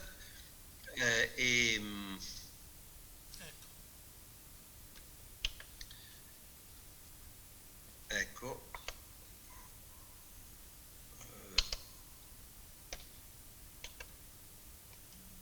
Vedete anche l'avviso dei virus? Purtroppo adesso spero di riuscire a toglierli. Ho trovato questa bellissima in rete, questa bellissima foto di Giorgio sul tetto di non so cosa. Granada. No, ecco, e niente, vorrei proprio ricordare tante conversazioni fatte con Giorgio su quando la pedagogia incontra l'estetica, e ricordare come partivamo dalla conoscenza comune, della condivisione dell'idea di Bertin, del pedagogista Giovanni Maria Bertin, che Giorgio conosceva per scritti e che invece è stato mio maestro, il quale dava una grande importanza all'educazione, alla dimensione estetica dell'educazione, dove secondo lui però arte, poesia, letteratura, musica e architettura non devono essere considerati fini dall'educazione, ma poi piuttosto strumenti. Fine dall'educazione non è la conoscenza dell'arte o delle arti, ma l'utilizzo di queste risorse culturali straordinarie per un'educazione estetica che per Bertin e Giorgio condivideva con me questa definizione, educazione estetica che è soprattutto affinamento di sensibilità, creatività, esercizio dell'immaginazione e costruzione di una competenza emozionale. Quindi è l'estetica proprio come è stata definita da Baumgarten nel Settecento, quando l'ha creata in un momento poco favorevole per la dimensione sensibile ed emozionale, nel momento in cui il nascente illuminismo tendeva invece a dare più importanza alla dimensione della razionalità e della scienza.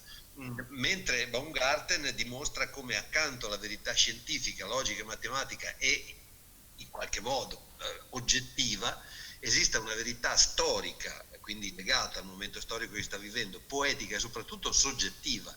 La estetica scopre la soggettività e quindi come ciascuno costruisca il proprio patrimonio di conoscenze e di rappresentazioni, e fra le rappresentazioni c'è anche la rappresentazione identitaria, la rappresentazione di sé, attraverso l'interazione di affettività e ragione. Allora, ecco, cosa serve l'arte? Quando è che l'arte incontra l'educazione? Quando educatori e educandi si rendono conto che la vocazione simbolica degli esseri umani è ambivalente. Il linguaggio delle parole, ma tutti i linguaggi, tutte le risorse simboliche di quell'animal symbolicum, come diceva Ernst Cassirer, che è l'essere umano, è sempre all'interno di un perenne conflitto semiotico, perché i linguaggi tendono da un lato a trasformarsi in lingue dandosi dei codici. La lingua, il dizionario, la grammatica, la sintassi, ma anche il linguaggio delle immagini e della musica si danno regole, canoni, modelli di bellezza, la prospettiva, l'equilibrio. Sappiamo che esistono grammatiche e sintassi per tutti i codici. Però ecco, ogni sistema di segni, se non è morto, dimostra la sua vitalità attraverso continue esperienze di trasgressione e di reinvenzione di se stesso. E i reinventori del linguaggio, i trasgressori che rifondano ogni volta il linguaggio sono proprio i creativi, gli scienziati e gli artisti che allora riportano alla pedagogia e all'educazione la coscienza che può esistere un apprendimento creativo. L'apprendimento creativo è appunto quello che da un lato si serve della conoscenza, che è assolutamente indispensabile, dei canoni, delle regole e delle grammatiche e delle sintassi, ma è anche capace di suggerire esperimenti di trasgressione, di reinvenzione e di personalizzazione dell'uso dei linguaggi. Non dimentichiamo che le conoscenze e le rappresentazioni del mondo e di sé si costruiscono attraverso processi logici e analogici, e sappiamo anche come il mondo della scuola purtroppo tenda a ridurre tutti i processi all'esclusiva dimensione logica, che è importantissima ma non è la sola. Il processo logico, come sappiamo, è lineare. Quando noi compiamo una operazione che dipende dalle regole logiche, siamo su un percorso lineare, sequenziale, dobbiamo sottostare a regole precise. Il processo logico ha sempre una direzione obbligata ed è formalmente predefinito. Le regole sono date prima che noi iniziamo ad utilizzarla.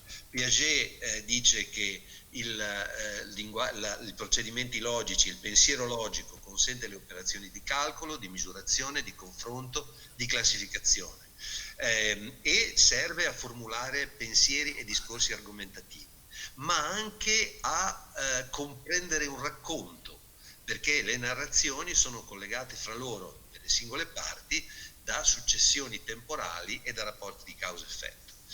Cantor ci ricorda che il pensiero logico è alla base delle operazioni di tipo insiemistico, che come sappiamo i bambini già molto piccoli sono in grado di attivare alla scuola dell'infanzia e in parte anche prima, e mentre il procedimento analogico è trasversale, quindi non lineare, È casuale perché il primo procedimento analogico che la mente infantile attiva è la libera associazione, una cosa che ne fa venire in mente un'altra, in maniera assolutamente casuale e trasversale. Il procedimento analogico è discontinuo perché si attiva quando gli pare ed è, per usare un termine caro a Edgar Morin e al nostro Ceruti, pluriverso, non va in una direzione sola ma va in infinite direzioni. Grazie a queste caratteristiche però il procedimento analogico è generativo. Non dimentichiamo che alla base di ogni intuizione, di ogni invenzione, di ogni creazione c'è il pensiero analogico, che poi si serve del pensiero logico per rendere attuale, per realizzare, per condividere l'intuizione, ma il procedimento logico di per sé non è mai creativo, ordina, realizza, ma è il pensiero analogico nel suo mistero che ci permette di essere creativi e di andare verso la dimensione della creatività del pensiero. Freud appunto ci fa notare che il pensiero analogico è quello che crea libere associazioni, ma che è anche alla base delle produzioni oniriche, dei sogni.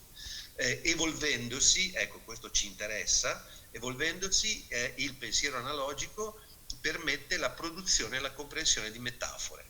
Infatti la metafora e i costrutti da imparentati favoriscono processi di comprensione e apprendimento, oltre che di creazione, perché forniscono suggestioni indirette e perché, come ci spiega la psicolinguistica, attivano e fanno lavorare l'emisfero destro del cervello, che è quasi del tutto trascurato invece in tutte le operazioni classificatorie, tassonomiche, a cui la tradizione scolastica, soprattutto dalla secondaria, riduce tutto e costringe i suoi utenti. Naturalmente il pensiero logico e analogico sono complementari ed entrambi importanti. Ecco, per esempio un esempio di rappresentazione logica e analitica dell'essere umano è l'anatomia, ma l'essere umano, soprattutto nella sua dimensione soggettiva, quando vuole rappresentarsi ha le rappresentazioni più efficaci nell'uso metaforico dei linguaggi. E qui vediamo 3 opere d'arte che sono 3 autoritratti: i valori personali di René Magritte, dove Magritte non compare ma compaiono appunto i suoi oggetti d'uso quotidiano, il grafico e artista Saul Sternberg, che usa la sua impronta digitale per costruire un autoritratto, e il famoso fiato d'artista e merda d'artista di Piero Manzoni, che utilizzando il meccanismo della metonimia di una parte che rappresenta il tutto, convocò, come sappiamo, nel suo studio un notaio che registrò che il giorno tale, all'ora tale, i palloncini, un certo numero di palloncini erano stati riempiti dall'artista Piero Manzoni col suo fiato d'artista. È il principio della reliquia che Manzoni ha portato nel mondo dell'arte. Tutto questo ha a che vedere con la dimensione metaforica, col pensiero metaforico, che, come ci ha ricordato Umberto Eco, è qualcosa per cui chi fa metafora, letteralmente parlando, mente, perché la metafora comporta la sostituzione di un termine letterale, convenzionale, con un termine figurato, che crea uno straniamento e ci obbliga quindi non solo a una decodifica, alla conoscenza della lingua che permette la decodifica, ma a un surplus di interpretazione, a un procedimento ermeneutico. E ancora una volta attiviamo la parte destra del cervello. La metafora non è solo linguistica, ma è anche e molto, ha a che fare col visivo. Dice sempre Umberto Eco, in altri termini non si tratta di dire che esistono anche metafore visive, abbiamo visto tra l'altro 3 esempi, o che esistono anche forse metafore olfattive o musicali. Il problema è che la metafora verbale richiede spesso, per essere in qualche modo spiegata nelle sue origini, il rinvio ad esperienze visive, auditive, tattiche, olfattive. Se ci pensiamo, la maggior parte delle metafore fa riferimento a qualcosa di visivo. E allora ci rendiamo conto di come l'educazione artistica, la conoscenza del mondo dell'arte, la familiarità col mondo dell'arte è indirettamente, oltre ad essere una risorsa diretta, è indirettamente incremento dell'immaginario, che per un altro grande pedagogista che è Piero Bertolini è la capacità di scoprire nuovi rapporti tra i dati dell'esperienza e quindi nuove soluzioni che caratterizzano l'attività degli artisti in genere e degli scienziati. Ma è importante per ogni uomo, in quanto è solo per mezzo di essa che si possono avere ideali e si può impostare la propria vita nella direzione di un continuo autosuperamento. Ecco la famosa trasgressione che parte dal linguaggio, passa attraverso l'esempio metaforico dei linguaggi artistici e diventa stile di vita, diventa atteggiamento esistenziale.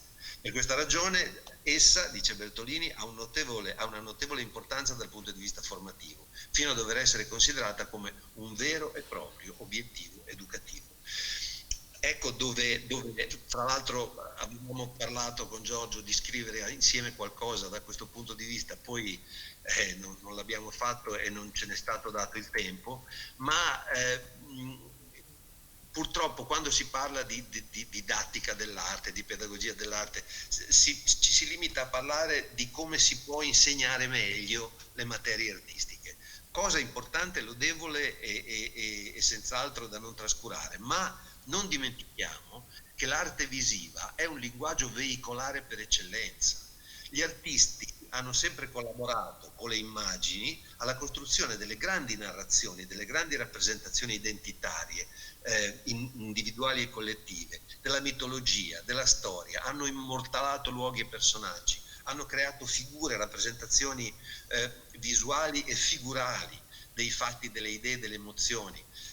Hanno rappresentato la natura e illustrato le leggi della fisica, le conquiste della scienza, i principi della matematica e della geometria. E qui io ho messo alcuni esempi, ma fra questi mi piace notare soprattutto l'esempio che vedete in centro, in basso, dell'artista Fedor Brodnikov, dove i pitagorici celebrano il sorgere del sole, dove la contemplazione della bellezza del creato, che secondo Pitagora era dovuta alle leggi della matematica rintracciabili in essa, è sia scientifica, guardate gli allievi di Pitagora muniti dei materiali per la osservazione scientifica dell'universo, ma al contempo è anche l'atteggiamento del riconoscimento della dimensione sacra dell'universo. Quindi quando ancora arte e scienza, estetica e razionalità non erano separate, come poi è avvenuto e come è tragicamente accentuato nella scuola, nella tradizione scolastica. Quindi essendo l'arte visiva un repertorio di testimonianze della costruzione delle conoscenze, nelle varie forme in cui nelle diverse epoche si è realizzata la produzione artistica, visuale, la loro conoscenza diventa coscienza di appartenere a una comunità culturale e storica attraverso forme simboliche capaci di indicare la direzione della complessità, della polissemia e della bellezza. E allora, siccome la nostra scuola oggi fatica enormemente a prendere una strada che è quella che invece le scuole del nord Europa già praticano quasi istituzionalmente, che è quella dell'interdisciplinarietà e della inter- e transdisciplinarietà, quella che Edgar Morin nel suo libro La testa ben fatta suggerisce, dicendo che per costruire una testa ben fatta e attivare processi educativi autentici non basati soltanto sulla trasmissione di contenuti e sulla loro memorizzazione, occorrerebbe praticare l'inter e la transdisciplinarietà e attivare una didattica per progetti. Allora rendiamoci conto di come l'arte visiva nelle sue molteplici realizzazioni potrebbe costituire un valore aggiunto, ma qualcosa di più di un valore aggiunto, anche un nucleo centrale dei progetti di didattica interdisciplinare, perché consentirebbe a qualunque argomento si voglia trattare di avere la dimensione visuale che accompagna tutto il resto dell'attività didattica. Se gli insegnanti di ogni disciplina conoscessero un pochino l'arte, o perlomeno fossero consci della sua risorsa educativa, perché oggi con la rete è facile associare, trovare le immagini artistiche, anche se non le si conosce, non le si ricorda personalmente, che possono accompagnare un oggetto didattico di carattere storico, di carattere scientifico, di carattere letterario. L'aggiunta della dimensione visiva alla rappresentazione simbolica di qualunque contenuto e l'invito anche agli educandi, agli studenti di cercare nel repertorio delle arti la visualizzazione di cui vogliono comunicare, credo che sarebbe un modo davvero corretto dal punto di vista pedagogico e dal punto di vista estetico, dal punto di vista delle costruzioni identitarie, di rendere all'arte ciò che merita e ciò per cui è nata. Non essere una materia a parte, non essere un luogo per specialisti, che in parte è bene che sia così, ma anche oltre, ma diventare vero risorse di costruzione di identità e di conoscenza. Credo che l'incontro fra pedagogia e arte, soprattutto questo dovrebbe tendere, e Giorgio su questo era profondamente d'accordo, anche se poi non abbiamo avuto modo e tempo di fare assieme qualcosa di più per testimoniarlo. E io mi fermerei qui con il mio ricordo e la mia testimonianza, ringraziando Elena e tutti quanti dell'invito che mi è stato fatto e che mi fa molto piacere condividere con voi, anche se da casa per ragioni di blocco sono in quarantena, perché il figlio della mia compagna si è beccato il coronavirus e quindi siamo tutti segregati in casa. Grazie Marco.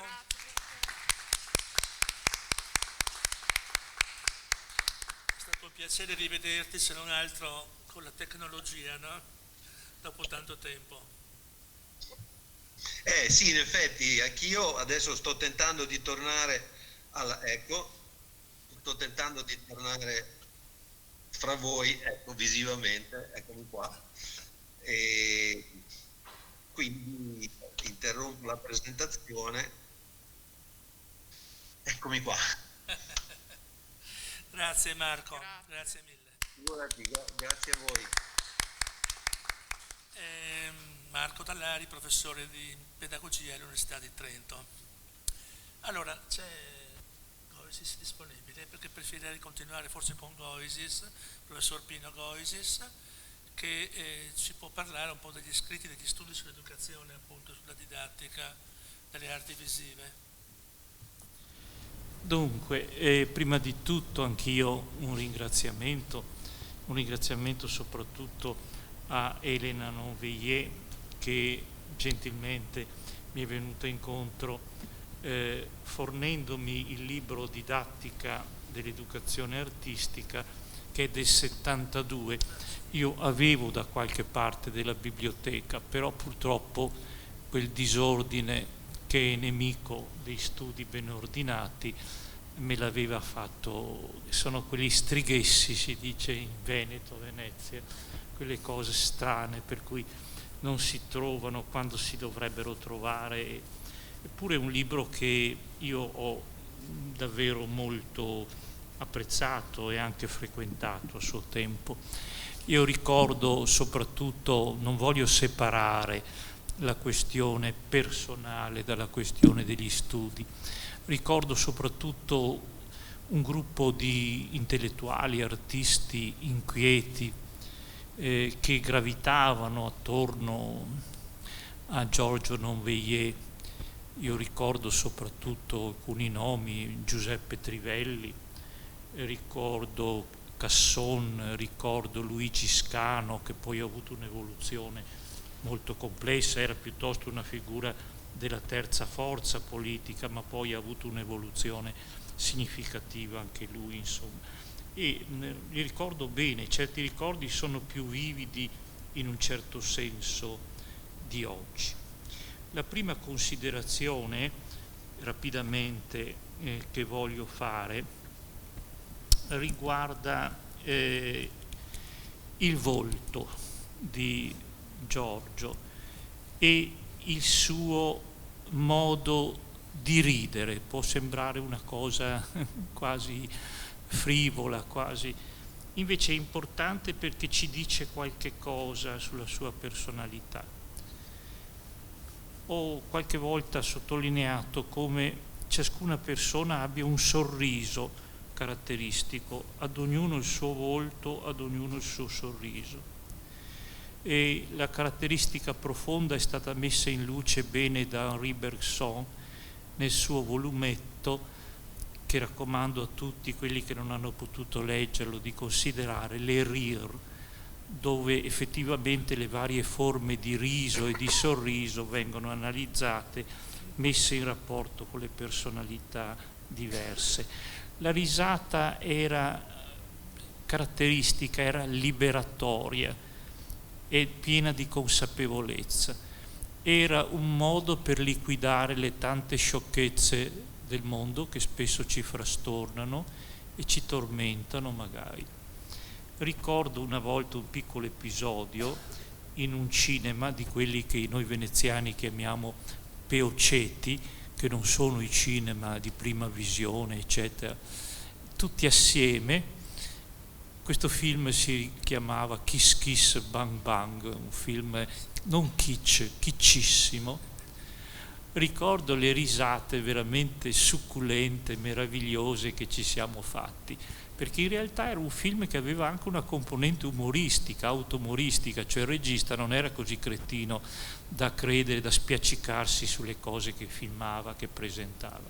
C'era la consapevolezza di dire sciocchezze e di dirle intenzionalmente, e questo ci scatenava veramente, in un certo senso anche ci liberava, ci sentivamo liberati.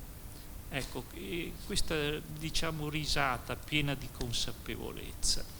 Io ricordo soprattutto come congedo dei 1000 miti che sono presenti e invece come invito potente ad interessarsi dell'essenziale. Del resto ridere e piangere sono caratteristiche non dell'intelligenza artificiale, ma dell'umano, a meno che l'intelligenza artificiale non venga programmata per ridere o per piangere, ma questa programmazione pone una differenza essenziale. E anche l'animale ride e piange, soprattutto alcuni animali, se qualcuno ha un cane in casa, eccetera, può vederlo, però ha un significato piuttosto diverso, nel senso che il nostro ridere è spesso legato al confronto, alla memoria, eccetera. Passo subito a qualcosa di più interessante, penso. Era un filosofo. L'interesse per la filosofia di Giorgio era intenso. Io ricordo una lunga conversazione su questi temi, più di una. Conosceva bene Albino Galvano, autore di un testo soprattutto magistrale, aveva scritto poco. Quando andava, perché amava il dialogo in un modo straordinario, e quando si recava da Parison, da Vattimo, anche da Bagnano, dagli allievi di Paci, intesseva con loro un fitto dialogo e aveva ansia anche di parlarmene. Io coltivavo la filosofia in modo più esclusivo di lui, ma apprezzavo tantissimo la vivacità e la sensibilità estetica che lui inseriva nella sua considerazione della filosofia. Anch'io non credo proprio di essere completamente addormentato nei confronti dell'arte e quindi volentieri in qualche modo lo ascoltavo. mi permetterei di sottolineare 3 tratti, proprio così molto sinteticamente, senza potersi fermare, caratteristici del suo interesse. Abbiamo sentito che un uguale interesse, forse ancora più intenso, portava per la pedagogia, Bertin, Bertolini, ricordati, e soprattutto Telmon. Lui ogni volta che si recava a colloquio con Telmon ne parlava in termini a volte di consenso, a volte meno, ma sempre fortemente vividi e interessati. 3 cose io direi per quanto riguarda la filosofia. Il tema dell'esperienza, che era molto forte in lui, quindi non credeva, quando i filosofi viaggiano nell'astrazione pura, manifestava uno scetticismo il cui sigillo era proprio quella sua risata potente che veniva, per così dire, dai precordi, dal profondo. E in secondo luogo il tema della prassi, quindi il legame continuo con la prassi. Questo è già stato sottolineato ed è qualcosa di molto importante. Quindi anche l'aggancio sempre con una dimensione politica molto importante. Io direi che la sua filosofia era basata sul dialogo, la coltivazione del dialogo e dell'ascolto attento, ed era anche una filosofia problematica sempre. Era nemico di ogni tipo di dogma. In realtà l'aspetto ideologico, teorico lo interessava, ma mai con fissazioni dogmatiche. Ecco perché cercava anche degli amici che non la pensavano come lui e che tuttavia interagivano con lui in una maniera vivace. Un altro punto interessante è questa interna tensione, secondo quello che io ricordo, tra avanguardia, abbiamo sentito bene la predilezione per l'informale, l'attenzione critica verso forme di frammentazione che poi venivano in qualche modo collegate nuovamente, ricomposte. Io ricordo quando ci mostrava dei collage, le cose che lui stesso faceva con la tecnica del collage. E insieme però, ecco, accompagnata da un rigoroso discorso sul metodo. Ecco, questo libro, ma anche tutti gli altri scritti che ho potuto vedere, e ringrazio anche Elena perché qualche cosa mi ha dato, poi qualcosa ho trovato in rete, eccetera. Quest'ultimo libro sull'estetica del sacro lo posseggo, quello l'ho trovato, sono riuscito a tirarlo fuori con un po' di pena del purgatorio o non so di che cosa diavolo. Dunque, mi pare interessante questo discorso e è rigorosissimo nel discorso della metodologia e questo rende i suoi scritti preziosi.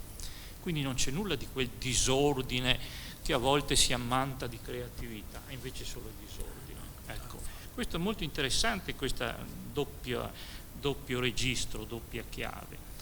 E direi così che qualche volta ho ascoltato, non indugerei su questo, anche alcune critiche delle persone che avevano a che fare con lui, proprio per questo suo rigore, per questa sua precisione.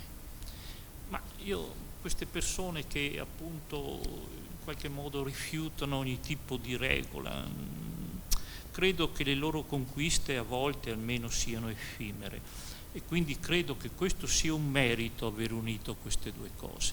Penso sarebbe stato molto interessato ai progressi trascorsi questi ultimi anni che fa continuamente giorno dopo giorno lo studio del cervello, perché molte sue considerazioni contenute nei suoi testi di pedagogia potrebbero essere illuminate, queste conquiste, queste sottolineature, dalla neurofisiologia, perché oggi si sa del cervello studiato non più in fase autoptica come nel passato, ma studiato come cervello vivente che interagisce nelle sue varie zone, eccetera, diventa molto istruttivo per l'apprendimento e anche direi per la filosofia. Se oggi il filosofo non si confronta con questi temi o rimane insensibile a questi temi, di che parla? Ecco, questo potrebbe essere una buona questione, anche come stimolo per il filosofo.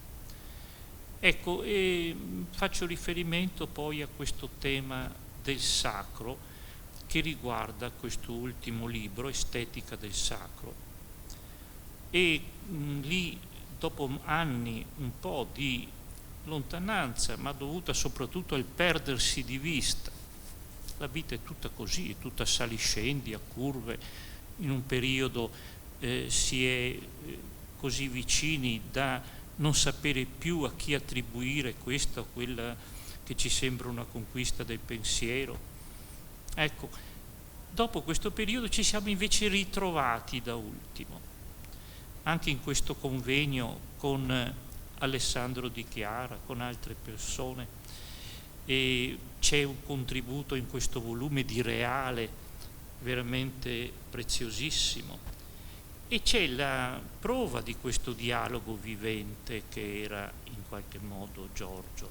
Per esempio si confronta con grande apertura con Giuseppina Dal Canton, che certamente ha una concezione dell'arte che non è in tutto e per tutto quella di Giorgio. Però c'è questa bella apertura, c'è questo dialogo profondo. Ecco, c'è l'idea che questo immaginario, che questa esperienza del sacro, che è così eccentrica rispetto al nostro modo di vivere, in realtà ci possa suggerire qualcosa. Anch'io penso che ci sia qualcosa, per esempio nel Tao, in queste antiche tradizioni, che ci possa suggerire molte cose. Anche nell'esperienza mistica, il linguaggio della mistica, spesso catalogato come una variante del linguaggio della follia. Ebbene, non è un caso che sia la follia sia la mistica vengano abbondantemente interrogati nell'ambito del secolo trascorso, prima il Novecento e poi nei nostri anni più recenti. A questo proposito mi sia lecito fare un piccolissimo aneddoto. Quando lui non stava bene, io ho avuto un po' di lotta, vi confesso, perché c'era un libro da cui non volevo in realtà staccarmi. Erano gli atti del convegno tenuto a Palazzo Bricherasio sul faraone eretico straordinario Ecnaton, che ha compiuto in Egitto, o Akhenaton, ha compiuto una vera rivoluzione artistica. Pensate che i faraoni prima erano rappresentati in modo ieratico, eccetera, e lui si rappresenta con un addome grosso, si rappresenta senza capelli, deforme quasi, ecco. Quindi sapevo che la cosa lo interessava perché gli avevo parlato. Ebbene, con questo piccolo conflitto, perché per me i libri sono come i sassolini di Pollicino, mi servono come per andare verso una del tutto ipotetica saggezza che non ho mai conquistato. È vero, l'ho donato, ma però mi dava una grande contentezza e una grande soddisfazione, perché ero certo che potesse portargli, o perlomeno mi illudo, un qualche conforto in quel momento. Soprattutto c'era una tavola, lui è molto attento, anche in questi volumi sul sacro ci sono cose di Rouault, di Matisse molto interessanti. In realtà c'è una barchetta solare che traghetta questo faraone e lo porta verso il sole. Il sole è proprio l'origine della bellezza, è l'origine di tutto. E allora mi commuoveva intensamente questo, pensarlo un po' così, probabilmente a sfogliare le pagine di questo libro. Ecco, un ultimo punto potrebbe essere questo: sì, bisogna veramente fare un'operazione su tanti scritti che sono perduti in cataloghi, in questo, in quello, in questo sostegno di artisti conosciuti, bravi, perché se lui aveva la convinzione che un artista era bravo lo sosteneva, ma ecco il punto, così dispersi, appaiono come dissipati. Cioè questa eredità non è un'eredità che è stata giustamente valorizzata, come lui valorizzava gli altri. Io comincerei da ciò che ha detto il professor Stringa, prima di tutto, lo chiamo professore anche se va in pensione, è predestinato a rimanere. Cosa ha detto Stringa? Cominciamo da una buona bibliografia, cioè andiamo a vedere tutti gli scritti e tutte le opere che si trovano e cerchiamo di dare un certo ordine, di vedere una certa forma in questo. E l'ultima considerazione, davvero, scusate il tempo che ho preso, riguarda l'impegno civile.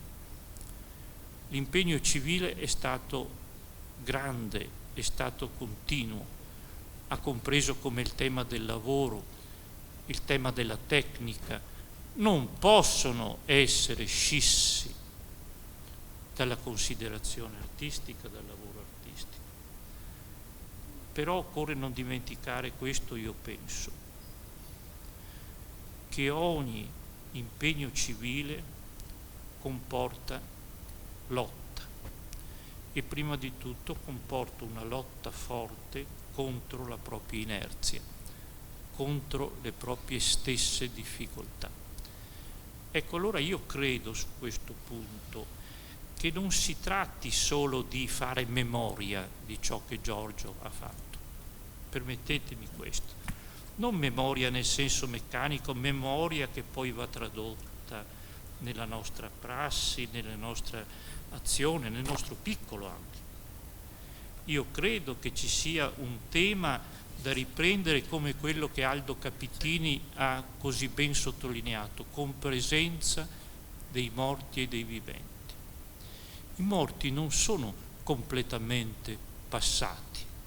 Se lo fossero, i morti avrebbero sempre torto, come la maggior parte delle persone pensa. Non è così.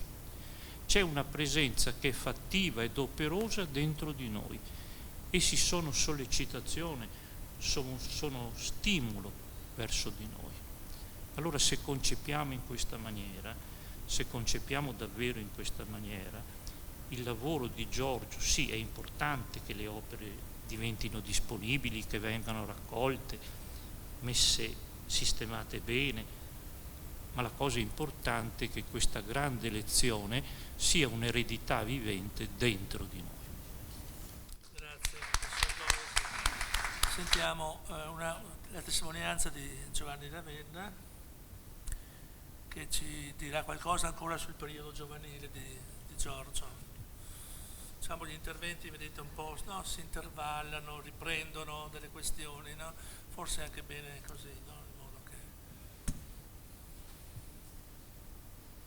Giovanni? Giovanni, ci sì? senti? Mi sentite? Ci sei? Sì, noi ti Io sentiamo. sì, io vi sento. Sì, sì. Bene, allora posso cominciare? Forse se riesci ad abbassare un po' la videocamera, che non ti vediamo. Ancora un po'? Sì. Ancora un po', sì. No, al contrario. Così? All'opposto? All'opposto. All'opposto. Ok. Oh, ecco, sì. Così? Benissimo. Sì, benissimo, grazie. Ecco, allora Magari posso ancora un po', cominciare. se Quanto tempo ho a disposizione? Sarebbero 10 minuti. Dai. Sì, 10 minuti. Grazie. Allora saluto tutti con affetto, in particolare la famiglia, a cui sono particolarmente legato, essendo colui che ha fatto conoscere Luciana a Giorgio nei lontani anni 60. Vorrei dividere questo brevissimo intervento in due parti. La prima è una specie di testimonianza, perché io non posso dare che una testimonianza, non essendo né storico dell'arte né didatta delle discipline figurative, né psicanalista, né tutti i mestieri che avrei potuto fare se avessi seguito gli stimoli che Giorgio mi ha offerto quando ci siamo conosciuti. Il mio intervento e la mia testimonianza non vuole santificare, cioè fare la agiografia di Giorgio, e neanche far parlare di me con la scusa di parlare di Giorgio. Io voglio solo riportare l'attenzione di voi a quella fase di, chiamiamolo laboratorio, che Giorgio, Alberto Folin, il sottoscritto e qualche volta altri amici come Luigi Scano e altri, in una specie di consuetudine che si ripeteva i mercoledì sera a un tavolino del caffè da Paolin in Campo San Stefano, vicino al tavolo dove tutti i mercoledì vedevo sempre Virgilio Guidi e la sua famiglia.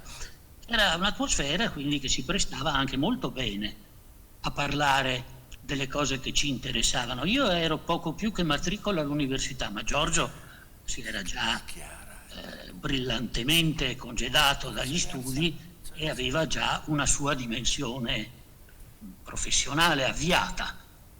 Bene, se io dovessi dire l'ampiezza dello spettro delle cose di cui Giorgio si occupava volentieri e di cui Giorgio continuamente si compiaceva di allargare le vedute, di estenderle, io credo che non riuscirei a esaurire il discorso. Però posso dire che ricostruendo a distanza di una cinquantina d'anni i nostri colloqui, direi che c'era in nuce già presente tutto quel filone di vita civile di cui è stato detto brillantemente finora, soprattutto anche nelle ultime parole del mio caro amico Pino Goisis. La vita civile era profondamente radicata in tutti i discorsi ispirati ai filosofi, ai musicisti. Noi scoprivamo filosofi, scoprivamo in quel periodo i pionieri dell'interpretazione maleriana, per esempio. Ebbene, Giorgio era uno dei grandi sostenitori delle posizioni assunte dall'Associazione Italiana per l'Educazione Demografica, guidata da dottor De Marchi, che ha avuto un'importanza fondamentale poi, negli anni successivi, per la crescita morale e civile del nostro Paese. Ecco, allora noi potevamo anche discutere di Adorno per 2 ore di seguito, senza arrivare alle formulazioni tranchant di Bruno Maderna, il quale ha giudicato la filosofia della musica moderna di Adorno come aria fritta. A questo francamente non mi sarei mai sentito di poter accedere e di poter convenire, ma questo non ha importanza. Quello che ha importanza è che, secondo me, quello per me, e sono sicuro che lo sia stato anche per Alberto Folin, è stato un periodo di elaborazione, anzi è stato un laboratorio culturale completo, ragion per cui io posso concludere questa prima parte della mia testimonianza e anche tutta la mia testimonianza sostenendo senza nessuna piaggeria che io sono, assieme a Alberto, uno dei più vecchi allievi di Giorgio. Questo è sicuramente un dato di fatto. Ancora oggi, sempre rifacendomi a quello che diceva Pino Goisis un momento fa, ancora oggi io quando acquisto un quadro o mi metto a ragionare su quel quadro e lo guardo, penso sempre di avere Giorgio vicino e di chiedergli che cosa ne pensi, ma tu che cosa dici? Per me, per esempio, il suo saggio pubblicato in occasione di una rassegna Russia, una rassegna di musica, il suo saggio sui suprematisti russi, per esempio, io l'ho riletto proprio quando sono entrato in contatto con alcuni prodotti delle avanguardie pre-rivoluzionarie russe. Bene, questo ovviamente non fa altro che riconfermare, secondo la mia opinione, il principio che chi non c'è più e ha condiviso con noi queste esperienze culturali e anche politiche in definitiva. È sempre vivo, è sempre vivente, è sempre attivo. Passo alla seconda parte del mio discorso. Cercherò di essere rapidissimo. E per far questo vorrei, c'è un ritorno di voce, non so se a voi dia fastidio. Sì, provo. No, provo anche. Grazie, no, a me non dà fastidio, ma lo sento. Ecco, allora, dicevo, mi sentite? Dicevo che... Sì, non cambia granché. Mi rifaccio? Pronto? Pronto?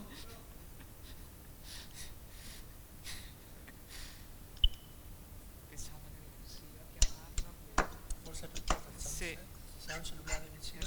Disconnessione. Sì, Porca miseria. ti sentiamo. Se no, facciamo parlare Paola. Sì. Paola Poggi, ex responsabile nazionale dell'AFAM, CGIL, e insomma una nostra carissima amica che ha condiviso con noi tanti anni di impegno. Non sappiamo che conclusione trarrà la Paola io delle di conclusioni. tutto questo impegno, però. Veramente la commozione vince un po', però cerco di essere brava, perché parlare di Giorgio mi commuove. Che cosa riguardavo prima? Alcune cose, dico, ma vorrei dire questo. No, dico che chi l'ha conosciuto, gli intellettuali che mi hanno preceduto, hanno descritto benissimo il fiume in piena che era, a 360 gradi, la musica, l'arte, la storia, la geografia, tutto mi spiegava, mi diceva perché vedi, tu non sai, devi capire.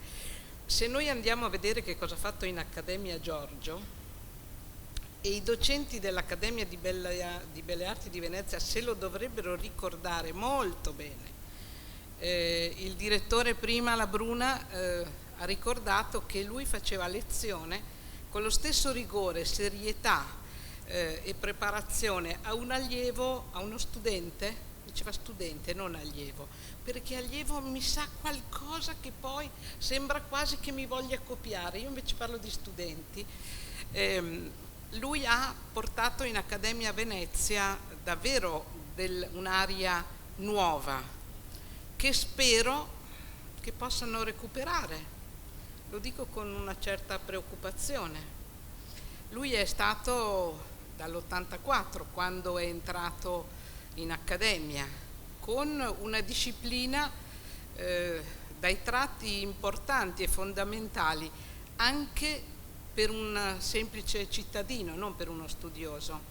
Io nella mia esperienza sindacale mi sono convinta che, per esempio, chi ha avuto una frequentazione musicale attraversa meglio anche sulle strisce pedonali, un incrocio, perché ha sviluppato attenzioni, riflessi, azioni che non sono proprio così scontate.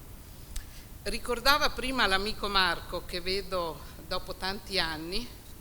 Marco, se ti ricordi, non solo al Cantun Sein, ma ci trovavamo in via Belle Arti, a casa nostra, tante volte.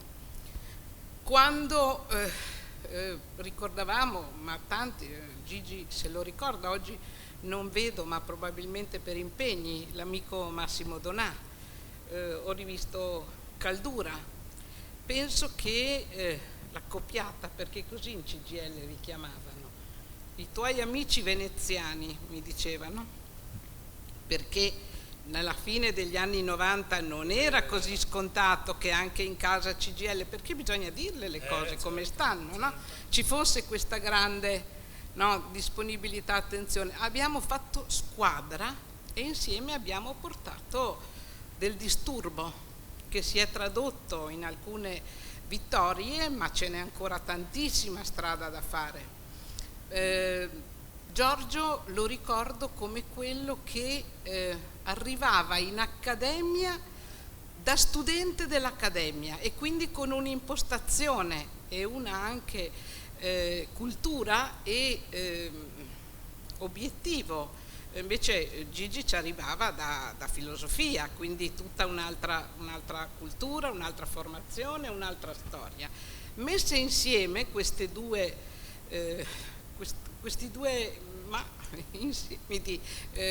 formazioni hanno portato una bella ventata di novità.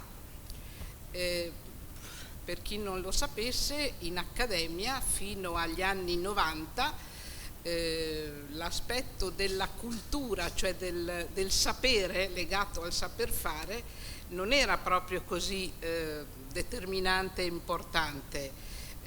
La modifica, la trasformazione culturale dell'accademia arriva con i cosiddetti corsi speciali, si chiamavano, no? Che sembravano dei corsi per i disadattati nella vecchia locuzione. Essendo speciali erano non proprio adatti a tutti, ma avevano una certa finalità. Quando Marco lo ricorda, quando ci fu il primo provvedimento che praticamente li assunse come dato importante, è stato il 3 luglio dell'89, quando si diceva che voi precari dell'81 sareste entrati in ruolo. Eravate circa 27 seduti attorno a un tavolo a casa nostra.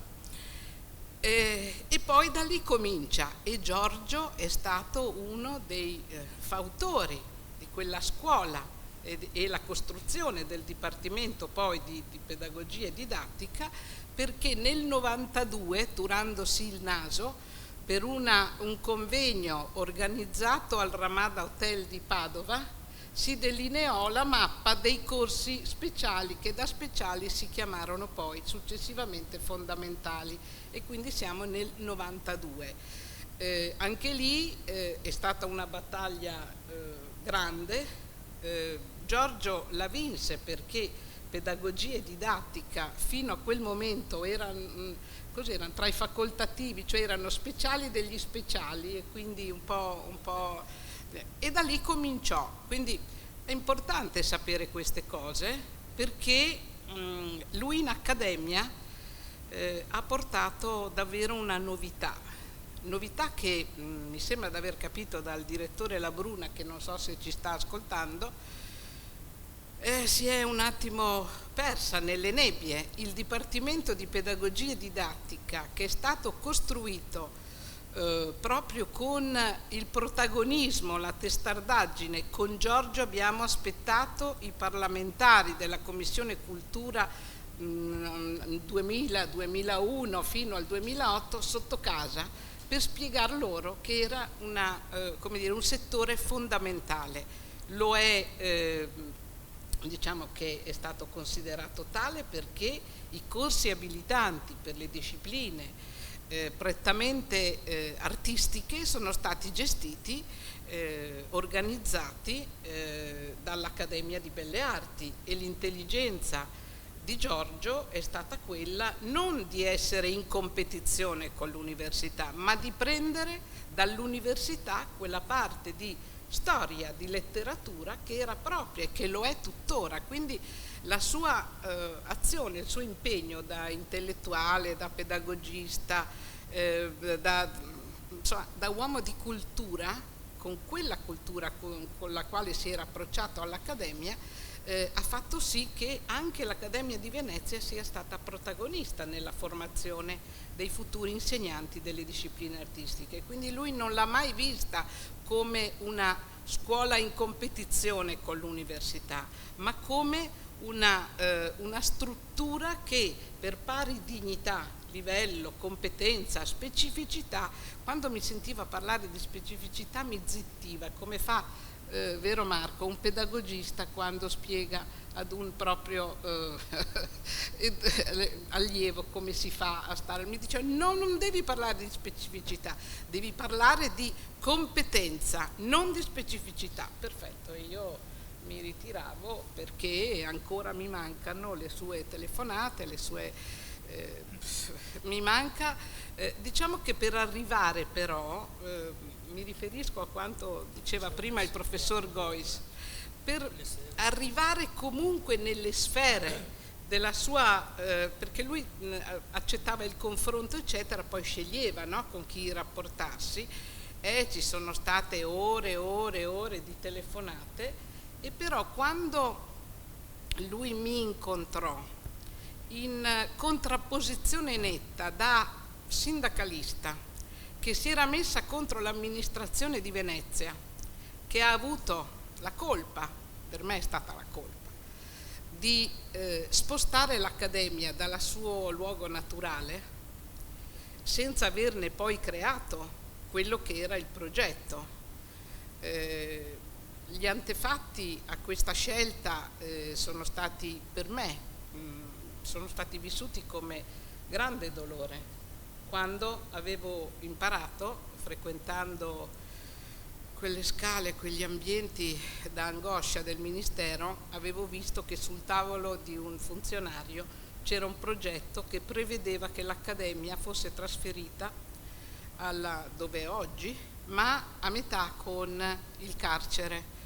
E siccome quello è un edificio storico che non può essere modificato, avevano pensato bene di dividere l'ingresso in due, no? Con una separazione: da una parte ci sarebbe stata l'entrata al carcere e dall'altra, giovanile peraltro, e dall'altra l'Accademia. Quindi facemmo un po' di rivoluzione. La colpa c'è stata, l'Accademia è andata in questo luogo, alle Zattere. Non mi pare che sia successo tutto quello che avevano prospettato e progettato di fare. Ci fu uno scontro fortissimo e qui io guadagnai la stima di Giorgio, nel senso che avendo obbligato il Consiglio Comunale, la Giunta, ad una riunione il 1° agosto del 96, ebbi uno scontro così feroce con il sindaco Cacciari, che invece con Giorgio aveva una stima, guai a parlare, no, con qualche tono critico fuori di Giorgio, al professor Cacciari, allora sindaco, quando col sindaco come CGIL, allora avevo un mandato forte, che dissi a Cacciari che da un intellettuale della sua portata non mi sarei aspettato un comportamento da impiegato civile dello Stato. Questo è stato, ho fatto fatica a arrivare a dirlo, e fu per me negli anni poi ho rincontrato il professor Cacciari, che mi trattava con confidenza, e una volta, una delle ultime, mi ha detto: però c'è una fisionomia che mi ricorda qualcosa di così, di scontro, e gli ho ricordato chi ero, ma stavo per scendere dal treno e quindi l'ho salutato. Ricordo che Giorgio fece un ciclo portò a Venezia i filosofi del momento, portò a Venezia, perché lui è stato veramente determinante, quando allora c'era Toni Tognato direttore, i giovani Caldura, Donà e gli altri, quelli che sono rimasti adesso, e diede un taglio, Nicola, Massimo Donà, Mainenti, cioè tutti i giovani, Alessandri, Tagliapietra, cioè erano tutti i giovani, sì, che comunque, però lui diede con una estrema, tantissima generosità, una ventata d'aria nuova, perché la ricerca era la sua, no? Dicevamo: se lo puoi sognare puoi farlo, e proviamoci. Guardate, nel 2012, quando uno dei provvedimenti più importanti che ha qualificato l'attuale Accademia stava per andare in votazione alla Camera, il parlamentare che lo stava seguendo mi telefonò e mi disse: guarda, avete chiesto troppe cose, che cosa non possiamo rinunciare? Mi ricordo che telefonai a Giorgio e gli dissi: Giorgio, onde evitare che tu mi prenda a schiaffi quando mi vedi la prossima volta, che cosa devo dire che non possiamo rinunciare, cioè, devi dire la ricerca. E quindi lì, quindi 2012, 8 anni fa, entrò nella competenza dell'Accademia anche la ricerca. E questo lo devo alla sua intelligenza, lo devo alla sua generosità, e io penso che la sua collaborazione abbia portato una ventata nuova. Purtroppo non è che adesso l'Accademia sia arrivata. Ho sentito le parole del collega Gigi, che mi ha sostituito da 3 anni, da quando sono andata in pensione. Penso che della strada ce ne sia ancora tanta da fare, ma penso che fuori da qua io mi permetterò di chiedere all'Accademia di Venezia di mettere tra gli ordinamenti il Dipartimento di Pedagogia e Didattica. Non si può permettere di averlo perso per strada, perché aveva le risorse, le competenze. A Bologna c'è, ma è stato il nucleo. Bologna e Milano, Bologna e Venezia erano insieme, vero Marco? Cristina Francucci, c'eri tu, c'era Giorgio, eravate, come dire, la scuola d'inizio della pedagogia e didattica dell'arte, perché è fondamentale. Quindi anche perché perdere una cosa che eravate da apripista. L'ho imparato questa sera, che speriamo che questa giornata, con l'intento e l'auspicio, mi permetto, professor Goisis, di prendere a riferimento quello che è stato l'auspicio nella chiusura della sua comunicazione, che questo sia un momento del ricordo, ma del ricordo della persona, di quello che ha fatto, perché per noi è come dire, è una spinta a proseguire quel viaggio complicato e complesso che Giorgio ci ha insegnato e testimoniato. Grazie. Grazie a te, Paola.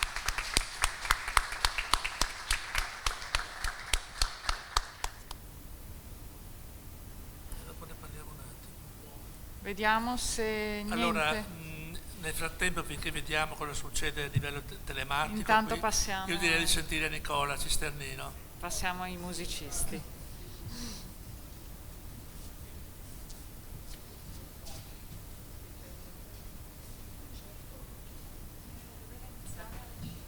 Infatti immagino, quindi sono i tempi di concerto. Allora, giusto in coda all'intervento di Paola, non posso non portare, come dire, una parte testimonianza diretta, nel senso che il mio insegnamento in accademia da 21 anni, questo sarebbe il 21esimo anno, sì, di insegnamento che credo poi forse interpreti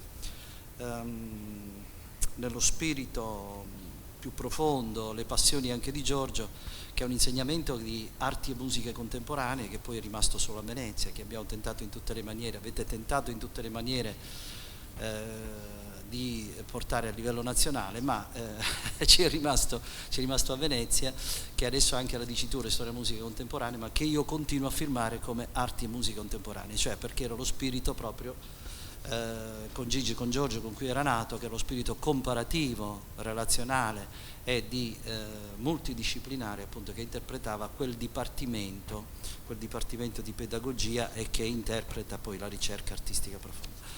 E quindi in questo senso la mia, come dire, quindi la mia devozione per certi aspetti alla capacità, alla lucidità e all'amicizia di Gigi, che però è stato grazie a Giorgio, che ha sposato fortemente il piano teorico, ha trovato questa sua occasione in un certo senso, perché poi, e qua il riferimento bellissimo di Paolo alle strisce pedonali, che è un musicista, perché credo che poi profondamente l'anima di Giorgio fosse non molto vicino alla musica, fosse molto dentro la musica. La sua intelligenza era un'intelligenza musicale, perché quando tratta dell'arte non per sminuire, sappiamo benissimo, ma l'apertura dell'orecchio e quindi della curvatura proprio, della circolarità del pensiero e del mettere in relazione anche tutte le intuizioni artistiche, come giustamente diceva Riccardo prima, con la speculazione poi diciamo analitica, filosofica, critica, per quanto riguarda l'arte, è uno sguardo che è uno sguardo curvo, e questa cosa si ritrova molto poi quando Giorgio naturalmente un grandissimo, chiamiamolo appassionato d'arte, ma in realtà appunto infatti lui credo che profondamente, e siccome io ci credo, la sua prossima vita la farà da direttore d'orchestra, perché così ci siamo lasciati. Quindi non da musicista nel senso da strumentista, da direttore d'orchestra, perché lui, il suo archetipo è quello. Non a caso lui ha una competenza incredibile per quanto riguarda la direzione dell'orchestra, come diceva il professor Ravenna sulle interpretazioni maleriane, quindi le esegesi eccetera.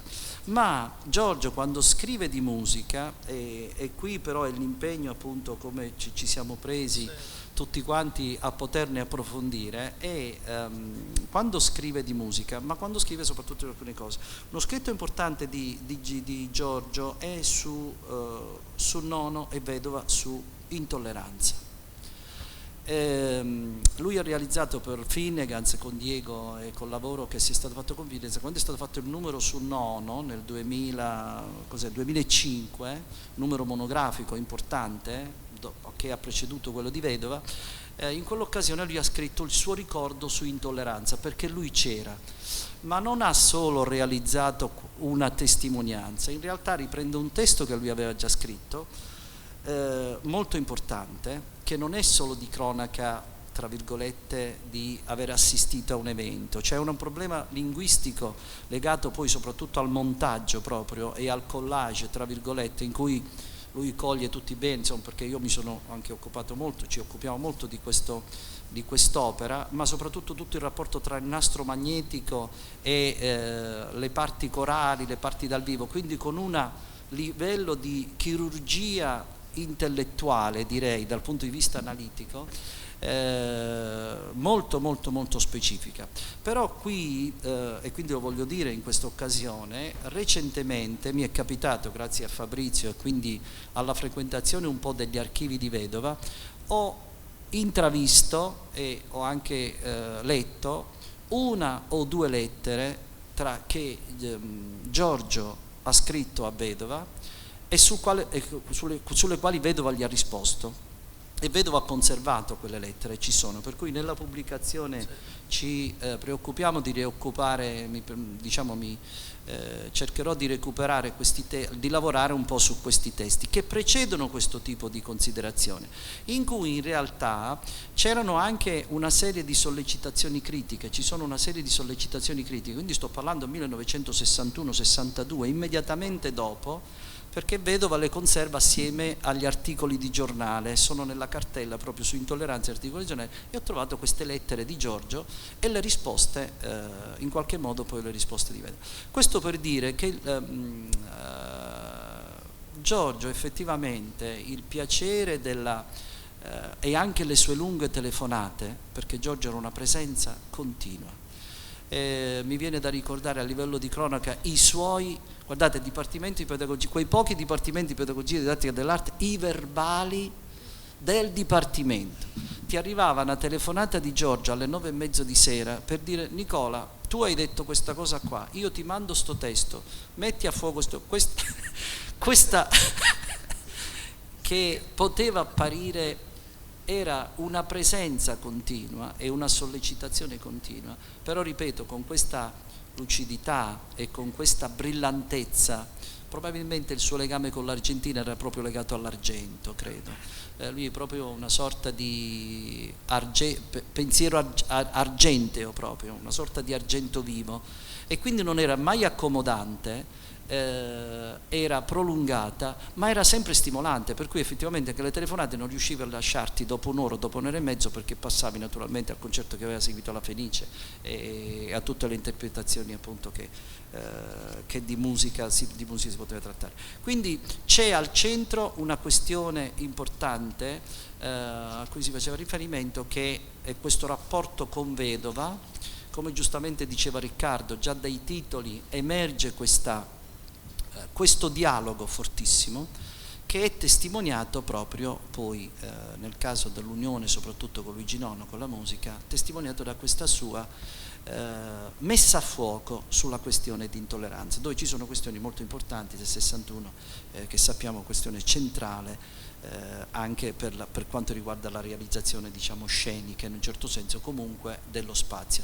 E qui forse anche il rapporto con Argan in quel caso deve essere stato fertilissimo, è stato fertilissimo, perché sono loro due. Giorgio si muove molto su quella linea di emancipazione dello spazio, che era emancipazione anche dello spazio sonoro, quindi aveva questa diciamo questa matrice di intelligenza, no? Poi un po' si nasce, certo che la si coltiva, però aveva questa natura di un'intelligenza molteplice e un'intelligenza luminosa per certi aspetti, cioè che rifletteva attorno a sé.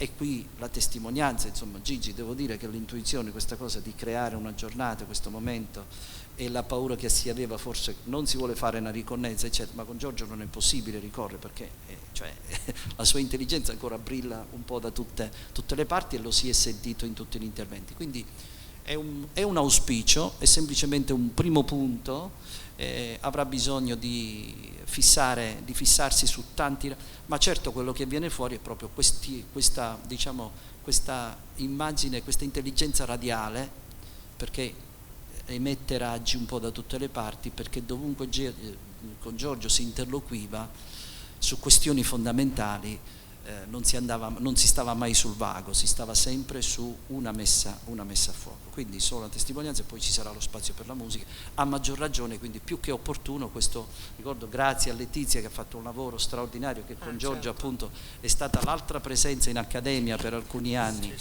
il fatto di affiancare questo concerto, che quindi non è tanto un fatto di affiancamento, di associazione, ma è forse l'altra faccia della moneta, ma è una faccia unica, molto molto molto presente e viva. Credo che ne sia ben contento, insomma. Grazie. Grazie Nicola. Allora, prima di passare all'intervento musicale che è stato curato in particolare dalla nostra Letizia, che è lì che ci aspetta, e magari presenterà lei brevemente, penso, i musicisti, e sentiamo Claudio Ambrosini, compositore, musicista Claudio Ambrosini, che ci dice due parole anche lui. Non serve presentare Claudio, lo conosciamo tutti molto bene, comunque basta dire che è il leone d'oro della Biennale per la musica. È vero, scusa. Scusa. Buonasera. Dunque io comincio con lo scusarmi e ringraziare. Innanzitutto ringrazio Elena dell'invito, ci tenevo molto ad essere qua. Ringrazio anche Letizia Michelon per la preparazione del pianista, e mi scuso perché sono arrivato da poco e devo scappare, non starò neanche al concerto perché stiamo facendo delle prove in Biennale. Per venire subito a Giorgio Noveye, e premetto, il mio non è un intervento, è solo un flashback. Io l'ho conosciuto, credo, quando frequentavamo nella seconda metà degli anni 70 la Galleria del Cavallino, in cui io da musicista avevo fatto delle sperimentazioni col video, che stava cominciando in quell'epoca come forma di videoarte. E di Giorgio ho dei ricordi, delle immagini di un personaggio in un certo senso spiazzante, in un certo senso inafferrabile, di una enorme intelligenza, di un enorme entusiasmo. Io mi ricordo che si inclinava verso di te e mi parlava delle cose più strane. Per esempio mi raccontava di aver letto o scritto qualcosa su mio padre, quindi risaliva indietro, oppure aveva trovato delle cose da dire sulla videoarte. Era continuamente un arrivare con qualche cosa che stabiliva immediatamente un contatto, e ci dovevamo sempre risentire per approfondire in qualche maniera queste cose. E proprio oggi sono andato a cercare se per caso avessi nella mia raccolta delle lettere qualche cosa di suo, e ho trovato una lettera che forse non avete perché è manoscritta, in cui nel 95, giusto per ricostruire una delle sue tante attività di questo prisma di intelligenza che era, e quando c'era la rivista che si chiamava Kunst, mi aveva proposto di creare tutto un settore dedicato alla musica, e mi dice i temi che si potrebbero affrontare sono del comporre musica oggi, ideazione musicale e sperimentazione acustica, scrittura musicale, esecuzione e interpretazione, la musica e il lavoro della critica, esecuzione dal vivo versus memoria digitale. E qui ci davamo poi appuntamento a incontri successivi. Per cui c'è stato anche, io non so quanto sia durato, questo è del 95, non ricordo quanto sia durata la rivista, ma c'era anche quest'idea di aprire un settore abbastanza, questi temi sono ciascuno enorme, richiederebbe un approfondimento. La rivista è riuscita a fare, credo se ricordo bene, 6-7 numeri. Kunst è la grafica dei tapiri, che ottimi, no? E il titolo è mio, no? Diciamo.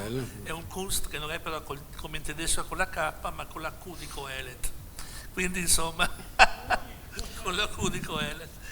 E poi è scritto solo le consonanti all'ebraica perché mancano le vocali, dico è scritta all'ebraica perché mancano le vocali.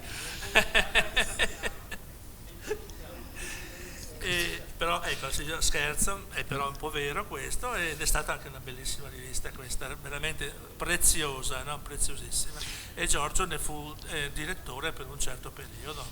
Ecco, e anzi lo devo ringraziare perché siamo giocati dei ruoli, no? Dentro la rivista, e siamo riusciti a tirare avanti anche abbastanza bene, perché è una rivista d'arte aniconica, la follia, no? Di questa nostra idea. Insomma non era facile, no? da mantenere. E poi l'idea che dovessero essere prevalentemente gli artisti a scrivere, anche per questo lui si rivolgeva a te, no? Per dire, cioè dovevano essere direttamente quelli che fanno, no? L'opera, insomma, no? A parlare, a dire. Ma in effetti anche questo mi fa pensare che Giorgio Novie sia una forma di artista che in un certo senso ha anticipato un po' i tempi. Cioè, una volta eravamo abituati, e ci si era abituati all'idea dell'artista come un personaggio di grandissima manualità, istinto, talento, ma magari poco capace di pensare, poco capace di scrivere. È solo quando c'è stato dopo il movimento dell'arte concettuale, il momento in cui si è arrivati a capire che anche l'aspetto delle idee era un aspetto artistico, anche l'aspetto della conoscenza storica, anche la capacità di parlare in qualche maniera. Quando mi parlava di mio padre, che è stato artista ma come laureato in filosofia veniva sempre guardato un po' in maniera interrogativa, non si capiva perché questo sapeva parlare, sapeva scrivere, dipingeva, era strano, non era ben identificabile, e quindi lo associo un po' a qualche cosa di molto familiare. E concludo, perché so che siamo anche in ritardo, dicendo due parole su questo brano per pianoforte che ho scelto, e anzi è stata la Letizia che è stata intuitiva e bravissima, l'ha scelto per me, però trovo che la scelta sia giustissima. È un brano che si chiama, per pianoforte, si chiama Preludio a sguardi, e mi fa piacere che si suoni perché in realtà è dedicato a un'altra artista, la Jill Carlson, artista americana che viveva a Venezia e che è morta molto prematuramente. Quindi è un duplice ricordo, un duplice omaggio. È un brano che forse vi stupirà perché apparentemente non ha un linguaggio decisamente contemporaneo, tra virgolette, e in realtà dovete ascoltare con molta attenzione, perché la parte di ricerca, la parte sperimentale non è nell'inizio delle frasi ma è nella fine delle frasi, cioè diciamo riguarda qualcosa come l'ombra di un suono. C'è uno studio dei modi del suono di svanire attraverso un certo tipo di diteggiatura, attraverso un certo tipo di uso del pedale che nessuno guarda mai, ma è una parte molto importante del pianoforte. E per fare un paragone col mondo delle immagini è un po' come Andy Warhol, che usa un'immagine preesistente o se vogliamo classica, la bottiglia della Coca-Cola, l'immagine di Marilyn Monroe, eccetera eccetera, ma poi la vela con un colore assolutamente moderno, come un giallo fosforescente o un rosa fosforescente, e quindi attribuisce soltanto un profumo, un sapore di modernità a qualche cosa che di primo acchito sembra appartenere al passato. Vi lascio, mi dispiace tantissimo, vi auguro buon ascolto per tutto il concerto. Questi pianisti, li ho sentito qualcuno, sono bravissimi, e grazie dell'invito. Grazie Claudio.